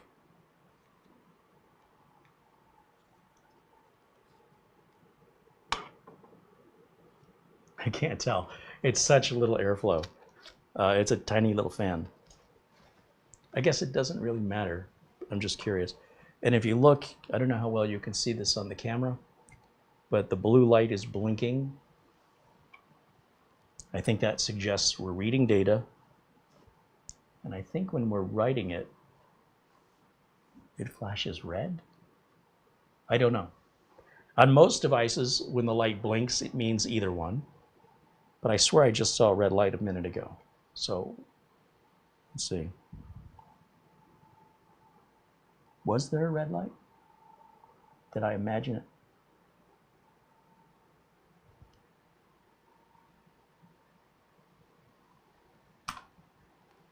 Oh, you guys can't even see it. My apologies, guys. I didn't realize I was that far to the right. Let's see if I can. I'll tell you what. Let's just go full screen for a minute. Right here. See the blue light? When it's not reading or writing, I guess that light is solid. Do not unplug this where the light is flashing. And I thought I saw a red light, but that might have been a reflection off the back of the Ethernet.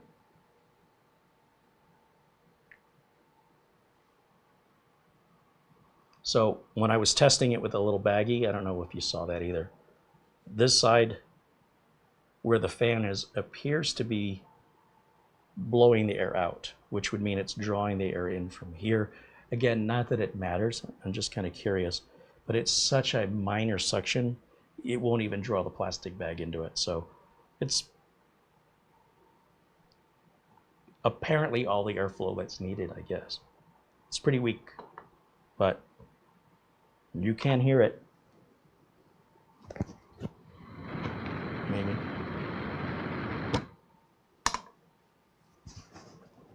It's not loud, but if you're in a quiet room, you'll definitely know it's on. Blue light still blinking. Okay, let me put the camera back in the corner. Let's see how our test is running. I can just put it right here for now. And let me go full screen on camera 2. Test is finished. No, I wanted it to go to.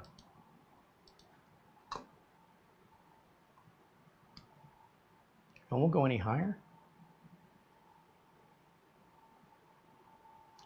All right, well, anyway, 3.54, obviously reads are always faster than writes on these SSDs. The bigger the SSD is, even if it's a Gen 3 512 gig versus a 2 terabyte, if it's the same make and model and the only difference is capacity, the larger one on solid state drives runs faster. It's just the way the technology works. So if you have a Crucial P3 512 gig and a Crucial P3 2 terabyte, they're both Gen 3, the 2 terabyte will run faster on Gen 3 than the 512 gig on the same make and model of drive. The bigger the drive is, the faster it runs in the same generation, within the confines of how fast that data transfer can be. So Gen 3, about the max you're going to see is a 34 to 3600, 3500 tops. So essentially Gen 3 is 40 gigabits. Gen 4 doubles that, and Gen 5 doubles it again, essentially. So if you can get 3500 on Gen 3, maximum about 7000 on Gen 4, a little bit more, 73, 7400. Gen 5, you should in theory be able to get, again, double, 15,000. Gen 6 should be 30,000, Gen 7 should be 60, Gen 8 should be 120, etc., etc., etc. Okay, so let me go back over to the chat room. Well, first, let's go back to full screen on camera 1. And some of you may be wondering about our temps. We can pull up ATTO or something and pull up our temps, but I can tell you it's not running too hot or we wouldn't be getting these numbers. One of the ways you know right away. So then you might say, well, how close is it getting to the limit? I mean, we can check, but I'm not too worried about it. Really, how often are you going to be transferring files that are massive, right? If you're somebody that's going to do that all the time, that might become an issue. I suspect if we torture test this, given its design, I'm assuming the folks at ORICO have already calculated all this in, and I would assume it can get as hot as it's allowed to get, right? If you push it hard, and no more than that. So on these, you don't want them any more than, say, 90. So I imagine if we throw everything at this for a long period of time and we watch the heat build, I don't think it'll ever get hot enough to throttle or disconnect. So because of that, who cares? It can run hot, it can run cool, what do I care? It's not going to affect the performance unless it's ever too hot. But we can run it if you want to run it. We'll run it. Like if I was seeing, you've seen, if you've watched my reviews, you've seen me deal with NVMe drives where we get 3,000 megabytes on the read and 500 megabytes on the writes. That's not right. That's because the drive's overheating on the reads. So when it goes to the writes, it's already so hot, it's throttling and it's affecting performance. So even though the writes won't be 3,000, they'll be slower, they should be in the 2,000s. They shouldn't be 500. That's your indication you're overheating and throttling. That's on an internal drive. On a USB drive, it'll disconnect you. And at that point, what are you going to do about it? Let's just say this was overheating. What are your options at that point? What can you do? I would say you'd have to buy a new enclosure or a different NVMe drive that doesn't get so hot. Could you put an NVMe drive in here that has a heat sink on it already? Maybe. Something like the Samsung or the Western Digital where the heat sink's not too tall might fit in there, but ORICO hasn't tested it with those and they're not recommending. They're saying if you use it the way we intended it, it'll work it'll work the way we say it works. So let me take a look in the chat and see what you guys have to say about that.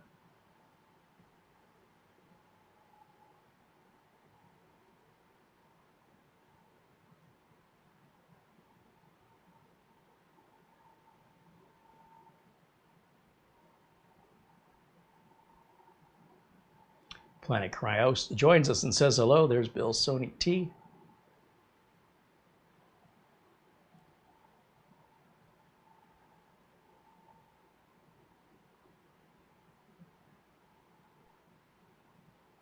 Bill Leatherland says hello, joining us from England. Always good to see our friend Bill. He's been watching us for years and years and years.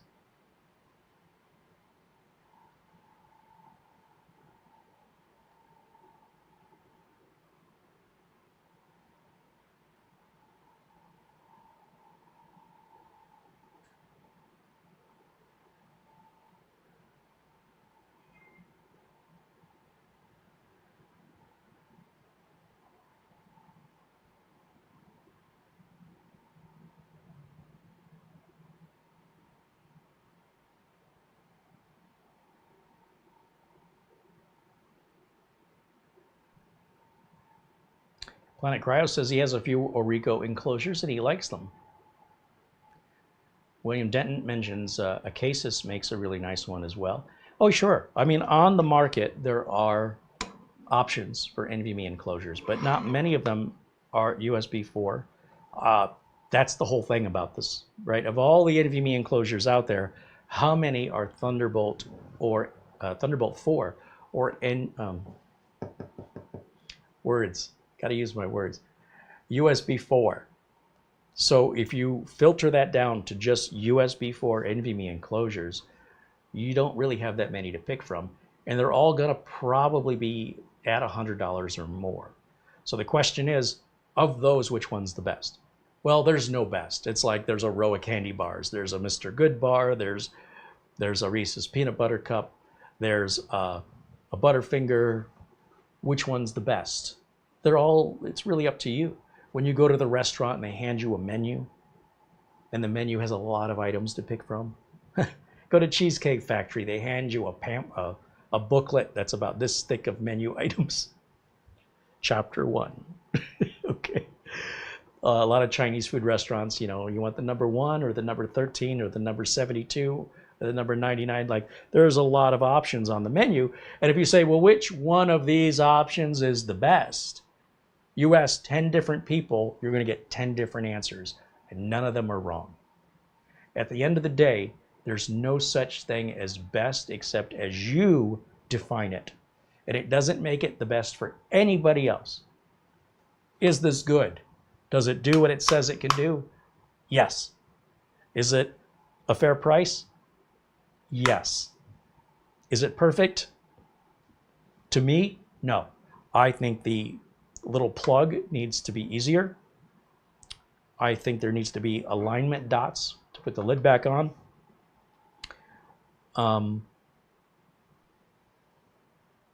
They're pretty minor little improvements, honestly.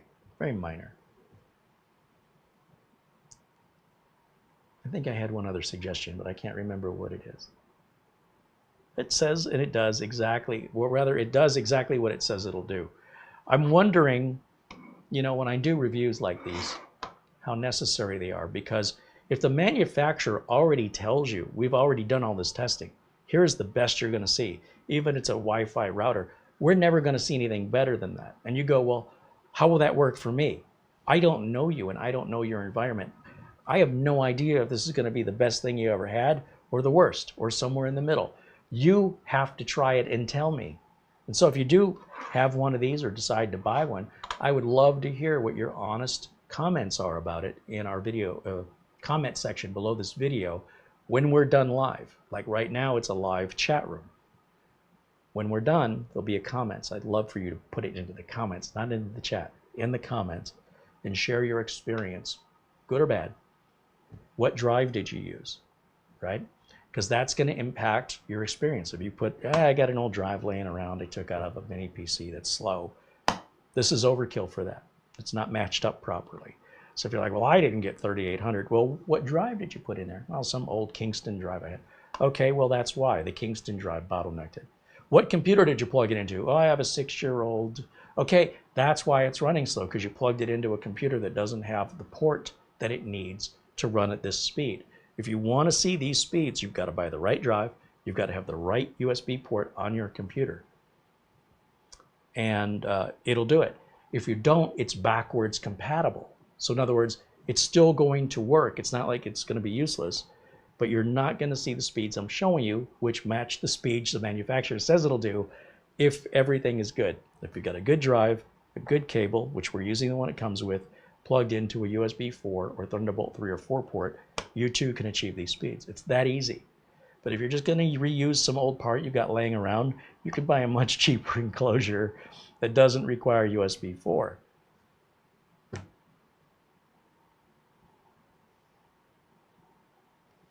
Mara says, a minor difference, but what may be worthy to note is the power requirements with USB 4 versus Thunderbolt 4, which are in the notes. David Graham says, I didn't even know this existed till you showed me. So yeah, reviews are important. Well, I wouldn't call this so much as a review as an introduction. In other words, I can introduce products to you that you may not know existed.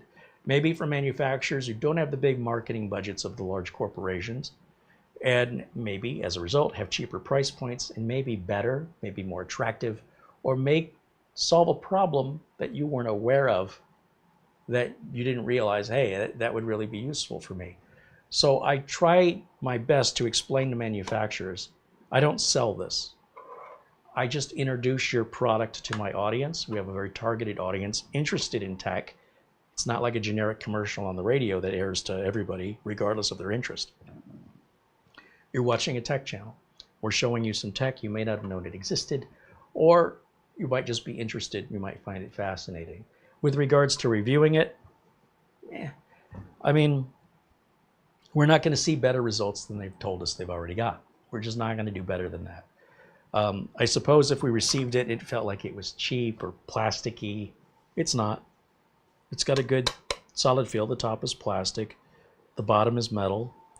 The USB cable, not the longest, but when you go fast data transfers, you can't go with a long cable, because as the cable gets longer, the data transfer will go down, especially when you're dealing with super high speeds like this. So yeah, I consider what I do are product introductions. It's up to the company to sell it. It's up to the company to make you want it. I just go, hey, here's what it is, here's what it does, here's what it looks like in my hands versus photos. You ever order a gem, like a diamond, online? You know, the picture of it's this big, and then you get it, and you're like, yeah, I guess that matches the photo. It's sort of like a cereal box, and the cereal will be enlarged, and it'll say in fine print, enlarged to show texture. And you open the box, and they're super teeny tiny. But yeah, you know, to have a point of reference different from the marketing photos, I think is important. But again, that's more introduction than it is review. I think the review on this, essentially, what they're not telling you is that toolless design that they're saying is a benefit. I don't like it. What was the other thing? Oh, and the fact that there's no alignment. I mean, there is a mark on this. So it just says 40 right here, 40 gigabit. But when you take this off, see, there's no indication. Does it go off this way or does it go off this way? It's got to go off towards the cable. How do I know that? I'm just looking at it. I mean, there's nothing that points. Where's the arrow that says this way? You push down and out, away. Oh, it goes the other way. I am completely wrong. So you push, edit that out. You're going to push down, away from the, towards me, away from the cable. So down and away. It only slides back about, that might be half an inch. Somewhere between a quarter, and that's American standard measurements, I understand. And then you lift it straight off.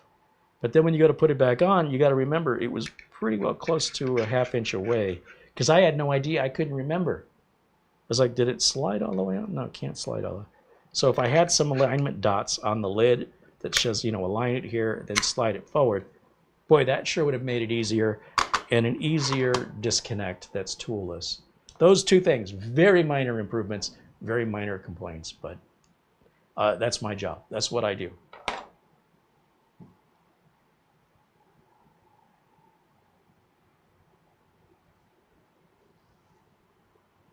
Planet Cryo says it'd be interesting if they made an enclosure that's wireless. Well, they do technically, if you wanted to get there, as you already know. You could take this device. I think we're not using it. I'm going to unplug it. So you got to be careful on cheaper enclosures. Doing that can kill your NVMe drive. There has to be power dissipation, gentle power dissipation, or you'll shock your NVMe drive and kill it. So that ORICO says they do that here. So we're fine. We should be fine. We'll plug it in a minute and make sure we didn't harm anything. But for you to just buy a cheap enclosure, if you don't disconnect it and shut it down from power, or sometimes they have a power button, you need to power it off. If it has a power button, it has it for a reason. And when you disconnect it without just hitting the power button on other units, you'll kill your NVMe drive. It's your fault. You shock it. You don't realize pulling it out can shock it. Anyway, I lost my train of thought. Oh, wireless. Wireless. We could take this and plug it into the back of our router and share this on the network. That's effectively wireless. So if you have a laptop that's Wi-Fi to your router, and this is plugged into your router, you've got your own little NAS. Pretty much shared storage over your network. You could access it on the internet if you wanted to configure it that way. You can access it on every computer, wired or wireless. When you run into wireless, like let's say it's Bluetooth, you're going to be limited to Bluetooth speeds, and you're going to have distance issues and potential interference from congestion of other wireless devices around you. And then you have security concerns, which means you're going to have encryption, which means that the whole data transfer is going to slow down as it encrypts and decrypts through the process. So wireless literally also means you're going to have a battery of some sort with a battery life that if you're in the middle of a data transfer or read or write and your battery runs out, well, too bad. You can understand why wireless wouldn't make any sense for all of these reasons when it comes to a large storage device. But you could invent your own cloud, which in effect is wireless, right? Well, what if my router doesn't have a USB port on the back of it? Well, if you have a router so cheap, you probably don't want a device this new and tech savvy if you're running an old router. These two things don't go together. But if you wanted to do it just because, you could plug it into the USB port of a computer, share that drive on your network, and never turn the computer off. This will just go to sleep after a while. It's probably going to time out after about 10 minutes or whatever. And then when you go to use it, it'll automatically wake it back up. And as long as the computer's left on and you've configured it, again, you can create your own cloud. You can just share it locally. It effectively becomes wireless without any of those wireless issues. So I know you were just kind of joking and you said, but I thought about it. I'm like, well, here's all the reasons why you wouldn't want it wireless. And here's how you would make it wireless effectively. Peter VZ with a €1 super chat contribution. Right on. Thank you, Peter.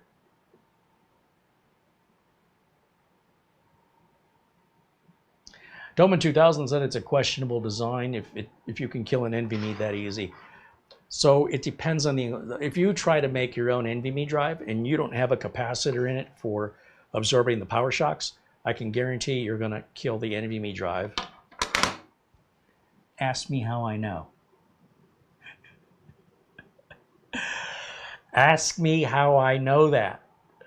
But these are specifically designed to have a capacitor that drains the power slowly. So watch, let's plug this back in. Let me put myself back in a corner. And if this is dead, I will just make an ass of myself. That will be the first time. These professional enclosures should be designed where they can be unplugged without damaging. It's the home lab stuff. It's the cheap stuff you're getting off at AliExpress. The cheap stuff is dangerous. You have to make sure that you disconnect the drive and the power goes out. On a really cheap one, if you don't disconnect it, or rather when you disconnect it, there's going to be like the light will flash on the device for a few seconds, and then the light will go out. And then you can disconnect it. If you just pull the cable without doing that on those kind of enclosures, those cheap ones, you risk damaging the drive every single time you get away with it. It only happened to me once. I only disconnected the drive once and it never worked again after that. I will never do that again. I'll make sure I get an enclosure that's got a capacitor on it. So if we plug this back in, and we should see it without any damage. There it is. Just give that speech, then have it do it. Let's go back over to, jump at the full screen here real quick. Close this. Open this. Yeah. No, that's drive G. That's my flash drive. That's my USB flash drive, which I can unplug right now, and we'll watch the G drive go away. There's the ORICO. That's the F drive right there. Now, if I just grab it and unplug it, this device should save the NVMe from a power shock. It should absorb it.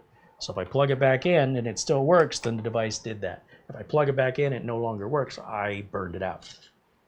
Okay? Cheaper NVMe enclosures don't have that safety precaution. This is an NVMe drive. It's not designed to be external. You understand that? The engineers who made NVMe drives intended for them to be installed on motherboards. They did not intend for them to be slapped into an external enclosure. You're not normally unplugging your NVMe drive out of your motherboard, are you? While your motherboard is on? I guarantee you'll only do it once. You will only do that one time.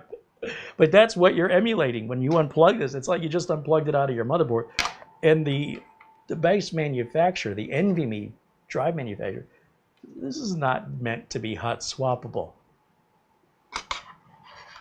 So to be able to plug that in without having to do the whole disconnect, without having to hit a power button on the device, that's a feature that not all enclosures have.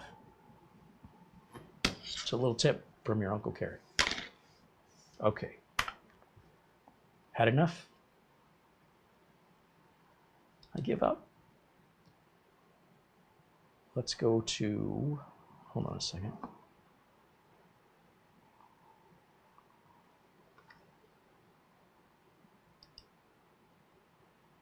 We are right at our 2-hour mark, so I think that'll wrap it up for today. Now, there are links to both the NVMe drive I used. You can use any NVMe drive you want. Your performance and capacity may vary.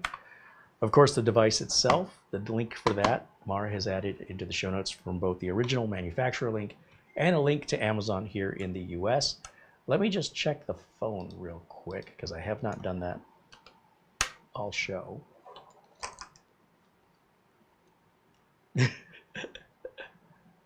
This is great for like backups with Acronis, and you don't want, say you've got a big backup. And the reason you don't do it is, oh, my backup takes forever. It won't take forever with this. This and Acronis would be a great matchup.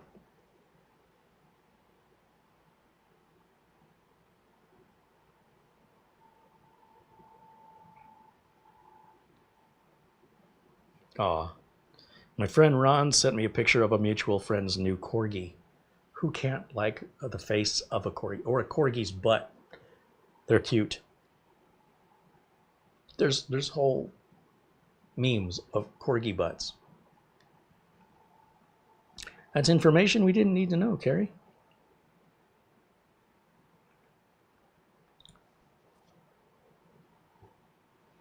Mara wants to know if we can create a poll in chat. What are you using for your enclosure and how would you use it? So Mara can go under the channel studio and go to, I think it's posts, and create a post and put a chat in the community post, which is different from a video. I don't know how many of you have ever seen my posts, but on the YouTube side of things, there are tabs for the viewers. And I think it says community or it says posts. I don't use it very often. And we can put polls in there. Sometimes I put products that I think, hey, this is a good deal. And if you're not watching that, you're missing other information I'm posting here on YouTube that's not a video. So I'll have to show that to Mara later. And then let me just check my email right quick.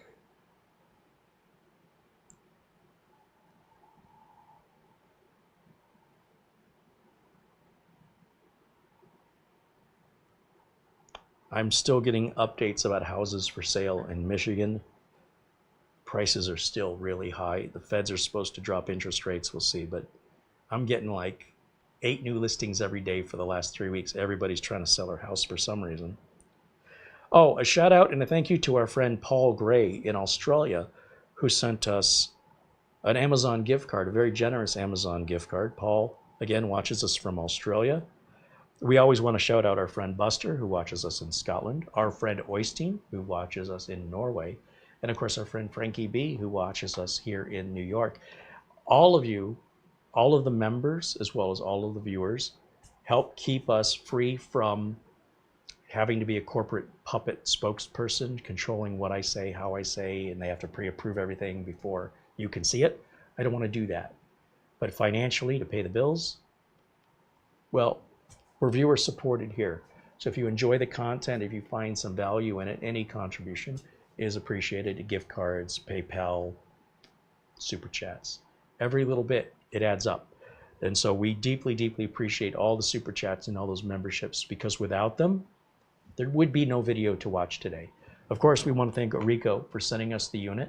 They've been very patient because they sent the unit right as we were moving. And like, hey, what's taking so long? We're moving. So we wanted to make sure we get them reviewed. Next, we're going to review the Zyke drive. And then we'll compare them both in price, size, performance.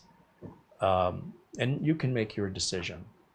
As well as, I don't think the Zyke drive is available on Amazon, which could be a con versus a pro for some people. Having the confidence, the peace of mind that if you don't like it, you can return it very easily for free to Amazon, makes me want to buy from Amazon. When you buy direct from the manufacturer, it may take longer to ship. The return policy may not be as generous. It might be cheaper because they're not paying an Amazon commission selling it through Amazon. It's really up to you, right? If you're a gambler, some companies are really, really good with that. With Zyke Drive, I don't know. I have no idea what their customer service or shipping is like. I do know what Amazon's customer service and shipping is like. So I always prefer, even if it costs a few dollars more, get it from Amazon so I have that peace of mind. That's important to me. I'm just mentioning that for you to consider. Our friends at Acronis and our friends at RoboForm, we can't thank them enough for helping support us here and offering you guys a 30% discount. Acronis is a product I use when I'm installing a new drive, replacing an older, slower drive. I've even used it where some drives are sort of working and I've been able to recover data. If you see videos about how to deal with ransomware, what's the best antivirus? Who cares? Honestly, who cares? If you have a proper backup, it doesn't matter if you get a virus. It doesn't matter if you get ransomware. It matters if they steal your data, but you just simply restore your data, wipe the drive entirely, do a complete restore, and you literally go back in time before the virus or the ransomware took effect. So you don't have to worry about, how do I remove the virus? How do I get rid of the ransomware without paying the ransom? Why would you put yourself in that position when for like 30 bucks, you can buy an annual subscription to Acronis, make a full image and keep it updated regularly and keep it disconnected so that if the machine gets infected, your backup doesn't get affected. And even if you did, Acronis protects your backup anyway. So then you could just boot to an Acronis rescue disk, restore the entire system back before the virus or ransomware took over. Or if you have a drive failure, you don't need to send that to a data recovery center and spend $1,200 and wait 2 weeks and hope they get it all back. You could be your own data recovery, do it faster, get 100% data recovery every single time for what is essentially $3 a month. Are you kidding me? What? Are you not doing this? Acronis is offering you 30% off and a free trial to evaluate it for yourself. Don't take my word for it. I sound like I say I'm Ron Popeil, but wait, there's more. I genuinely love this product. And if you go back to 2008, I was using Acronis back then, long before we established any sort of a relationship. I wanted them to like me. Please like me, because I use your product and I endorse it all the time. Not all companies do that. We never got any love back from Scythe. We use the Scythe coolers all the time, and nothing ever evolved. It doesn't always work. So you can imagine just how pleased I am that a company that I really like and use, Acronis, likes me back, and they like you guys too. 30% off. Also, RoboForm, that's a password manager. If you don't know what a password manager is, just Google RoboForm here on the channel. We've got an interview showing how to use it. Free trial, decide for yourself. I think you're crazy to not be using a password manager. Use something. Because a password manager, especially like RoboForm, you can install it on any number of devices you want. It doesn't cost any more. It's an annual subscription. Everything's encrypted. Even RoboForm cannot get your encrypted passwords back. If you lose your password, your main RoboForm password, that's the only one you need to remember. It's so encrypted and so locked down, even the folks at RoboForm cannot get that for you. Never forget your RoboForm password. But RoboForm will store all your logins and passwords, even forms, name, address, city, zip, even credit card, social security number. If you want it to, you just hit the button, it auto-fills those fields for you. If you're going to a website and you have to log into it with your username and password, instead of using a bookmark in your browser, you use the bookmark in RoboForm, and it will take you to the site, auto-fill your login and password, and submit it. And you're logged in. And the password can be this long. It doesn't even matter. RoboForm remembers it. If you don't know how to make a good password, RoboForm will make it for you and generate a different one every time. It's very inexpensive. Put it on your phone, put it on your laptop, put it on your desktop. Costs the same no matter how many devices you put it on. What else can I tell you? VIP CDK deals. If you're looking for a real, genuine, real, authentic Windows license, why would you spend more than you have to? No risk, guaranteed, great support, VIP CDK deals. Who else is going to sell you a key and stand behind it? There's a lot of scammers out there. They want your money, and once they've got it, you'll never hear from them again. When it comes to Windows and Office keys, we can be tempted to buy the cheapest ones from places like eBay, which doesn't allow it, by the way. If you buy a license key from eBay, you will soon find, as soon as that sale is completed, eBay's aware of it, and they close that account. That's why that account will have very little feedback. eBay does not allow that, nor does Etsy. I know those prices look tempting, but you're rolling the dice on what you're getting. If you don't want to roll the dice and you want peace of mind, then you want VIP CDK deals. They stand behind what they sell. Otherwise, I wouldn't be here talking to them. And guess what? There's a coupon code, 30% off. That's for you. That's not for me. That's for you. Okay, so you can ask people in the live chat. You can ask people in the comments what they think. Don't believe me. I don't want you to believe me. I want you to have your own experience, and then I want you to share that experience in the comments with me, good or bad. Tell me what it was like. Because I can tell you right now, that's how confident I am about these particular, I'm going to loosely say sponsors, but I run a tech shop. And I have to stand behind what I sell. And what I sell represents me to my customers. If I sell crap, my customers think my work is crap. It represents me. I don't just offer you guys products. And products like this, it's really up to you. It's new to me too. We'll look at it together and we each decide on our own. It's not, for what it is and for what it does, I'm very happy with it, by the way. I think it's a fair price. And it does exactly what it says it's going to do. The fact that the installation's a little weird, I probably am going to put a drive in it and never change that NVMe drive ever again.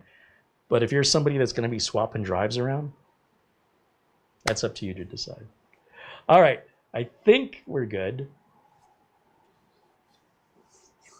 David Graham says, what happens to your passwords if RoboForm goes out of business?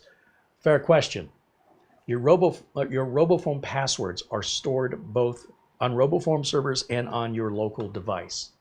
So if RoboForm goes out of business, that just means that any further synchronizing of your passwords will stop working because the RoboForm servers will be shut down.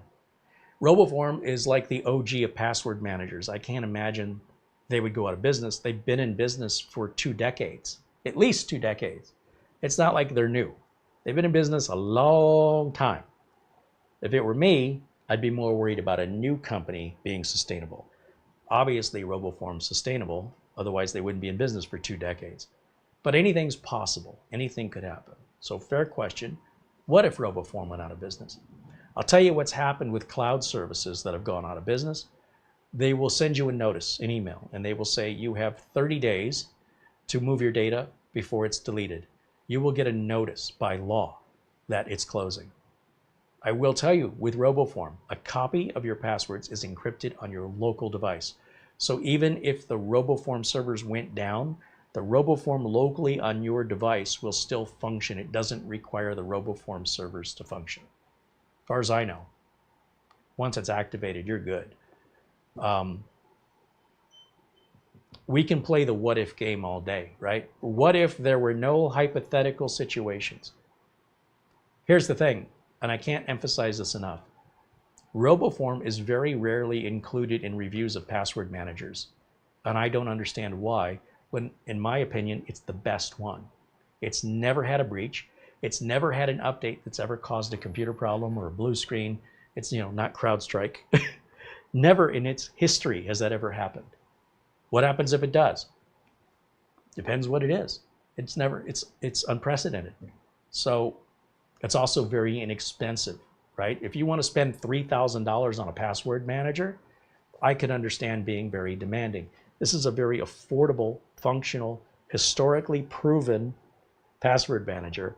I don't think there's an older, more capable password manager on the market. And I think it's a gross injustice when password managers are reviewed and RoboForm is not mentioned. So the poor reader doesn't even know that's an option for them to consider.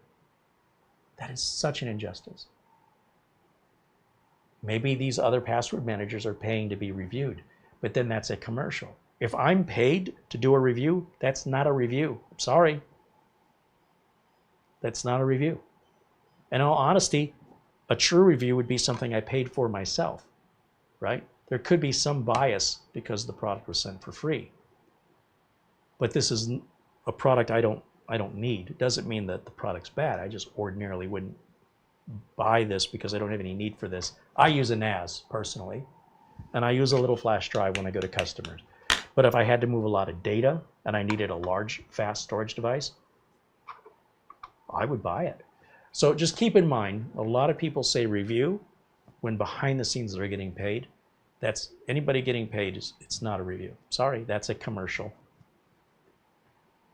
There's too much of that on YouTube, and I hope YouTube develops a rule, or the FTC here in America requires it, forces YouTube to disclose. Well, there's a little checkbox for paid endorsement, but it's optional. The creator does not have to check that box. I'm sure you've seen it pops up momentarily on the screen at the beginning of the video, and you never see it again.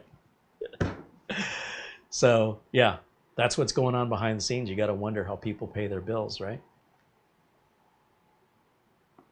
Mark Baggett said, I subscribed to RoboForm back in May and I love it. I wish I would have gotten it sooner. That is nearly what everybody says. Once they figure out, like, how does this work? Once you see how it works, you're going to wonder how you ever lived without it. I'm telling you. I hear it over and over and over again. And if you're not sure what a password manager is, just look in our video history or just Google RoboForm or Google Password Manager to learn about it. Pick one. Even if it's not RoboForm, you should be using a password manager. And if you can find a password manager better than RoboForm with support that you can actually reach out, like free ones, you don't get support. A paid password manager that's better than RoboForm, never seen it. Show me one that's been in business longer. As far as I know, it doesn't exist. So you've got a long history. Same with the Cronus. I've been using a Cronus since 2008. Solid product. It's got a history. It's proven itself. It's not something new.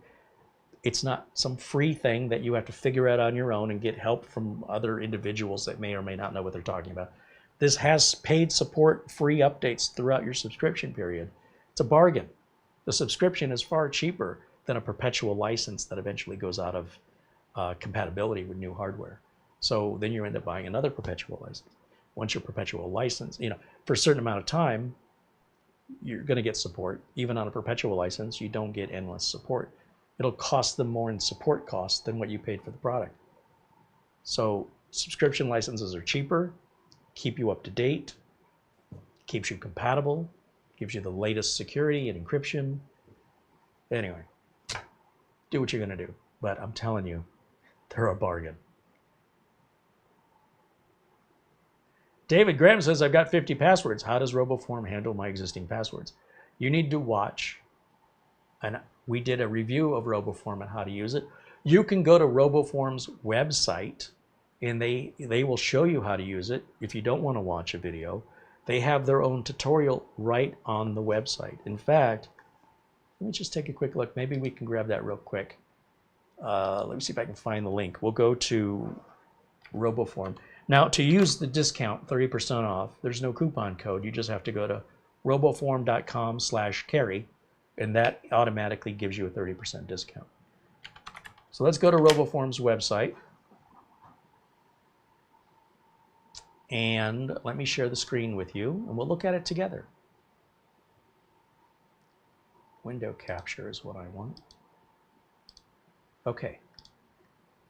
So you can also use Roboform on somebody else's computer. In other words, you don't have to use the app. So if you're like on a cruise ship and you want to use a public computer, you can log into Roboform, do your sign-ins, and then when you log out, it leaves no trace for the next person using that shared computer. So they have personal plans, business plans, download, support, full overview right here under manual. So this is a manual. It's very, very powerful, and you can use it simply, or you can use it in a more complex way. I tend to keep things pretty simple, and that's why I like the videos that demonstrate how to use it. But I do believe they have like a tutorial.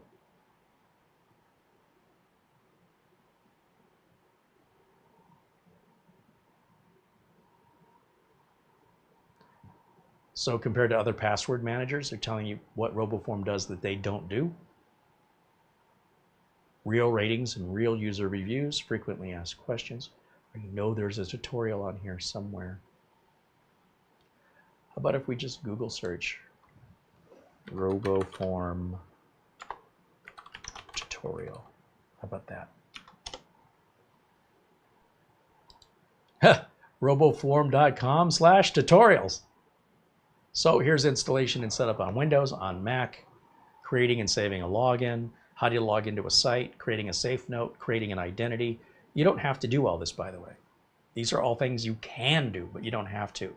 If you have other passwords, you want to auto import them into Roboform from another password manager. If you want to put this on your phone, whether it's Android or iOS, and you can enable two-factor authentication. Okay, so all of that is available, and we have videos here on the channel. If we go to YouTube, and we'll go to Roboform Carey Holzman.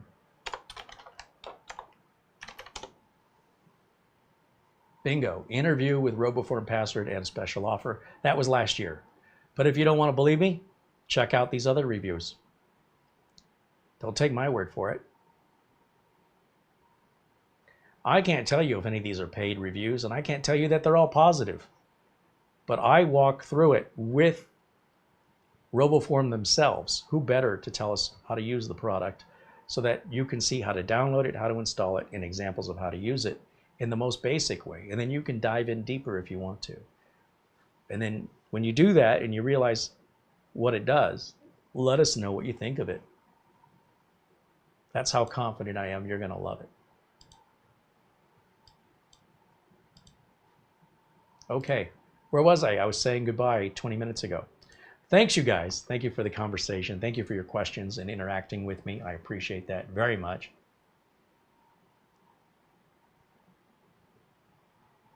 Mark Gaines out there in Northern Ireland said he subscribed to Roboform for 4 years, and now I couldn't do without it. Neither could I. It's almost like the phone book in your phone. I don't know anybody's phone number anymore.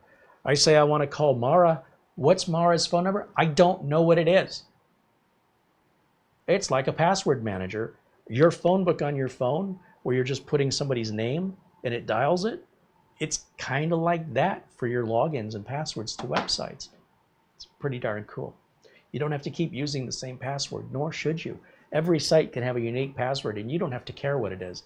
Let Roboform make this bizarre password that makes no sense. Let Roboform remember it, and let Roboform enter it for you. Just remember your Roboform password and enable two-factor authentication, right? So that way, if you want to make sure your passwords are secure, if anybody tries logging in as you on Roboform, then you're going to get the two-factor authentication. You're going to say, what's this? And just simply don't reply to it. Don't acknowledge it. And they won't be able to get in, but you'll know somebody tried with 2FA turned on. Peace of mind. Thanks for joining us, Richard. Thank you, of course, to all of the viewers, and Marlena in the background there doing all of our administrative work, the thumbnails, the video notes, hanging out in the chat with us, answering your questions, talking with potential sponsors, arranging this with ORICO. She's doing a lot of work behind the scenes. We appreciate her very, very much. And, of course, our friends at Acronis, RoboForm, VIP CDK deals. Feel free to share your experience with anything we talk about here on the channel in the comments. Good or bad, we want to hear from you. That's going to wrap it up for me for today. Thank you so much for watching. I'll see you all again very, very soon. Until next time, bye for now.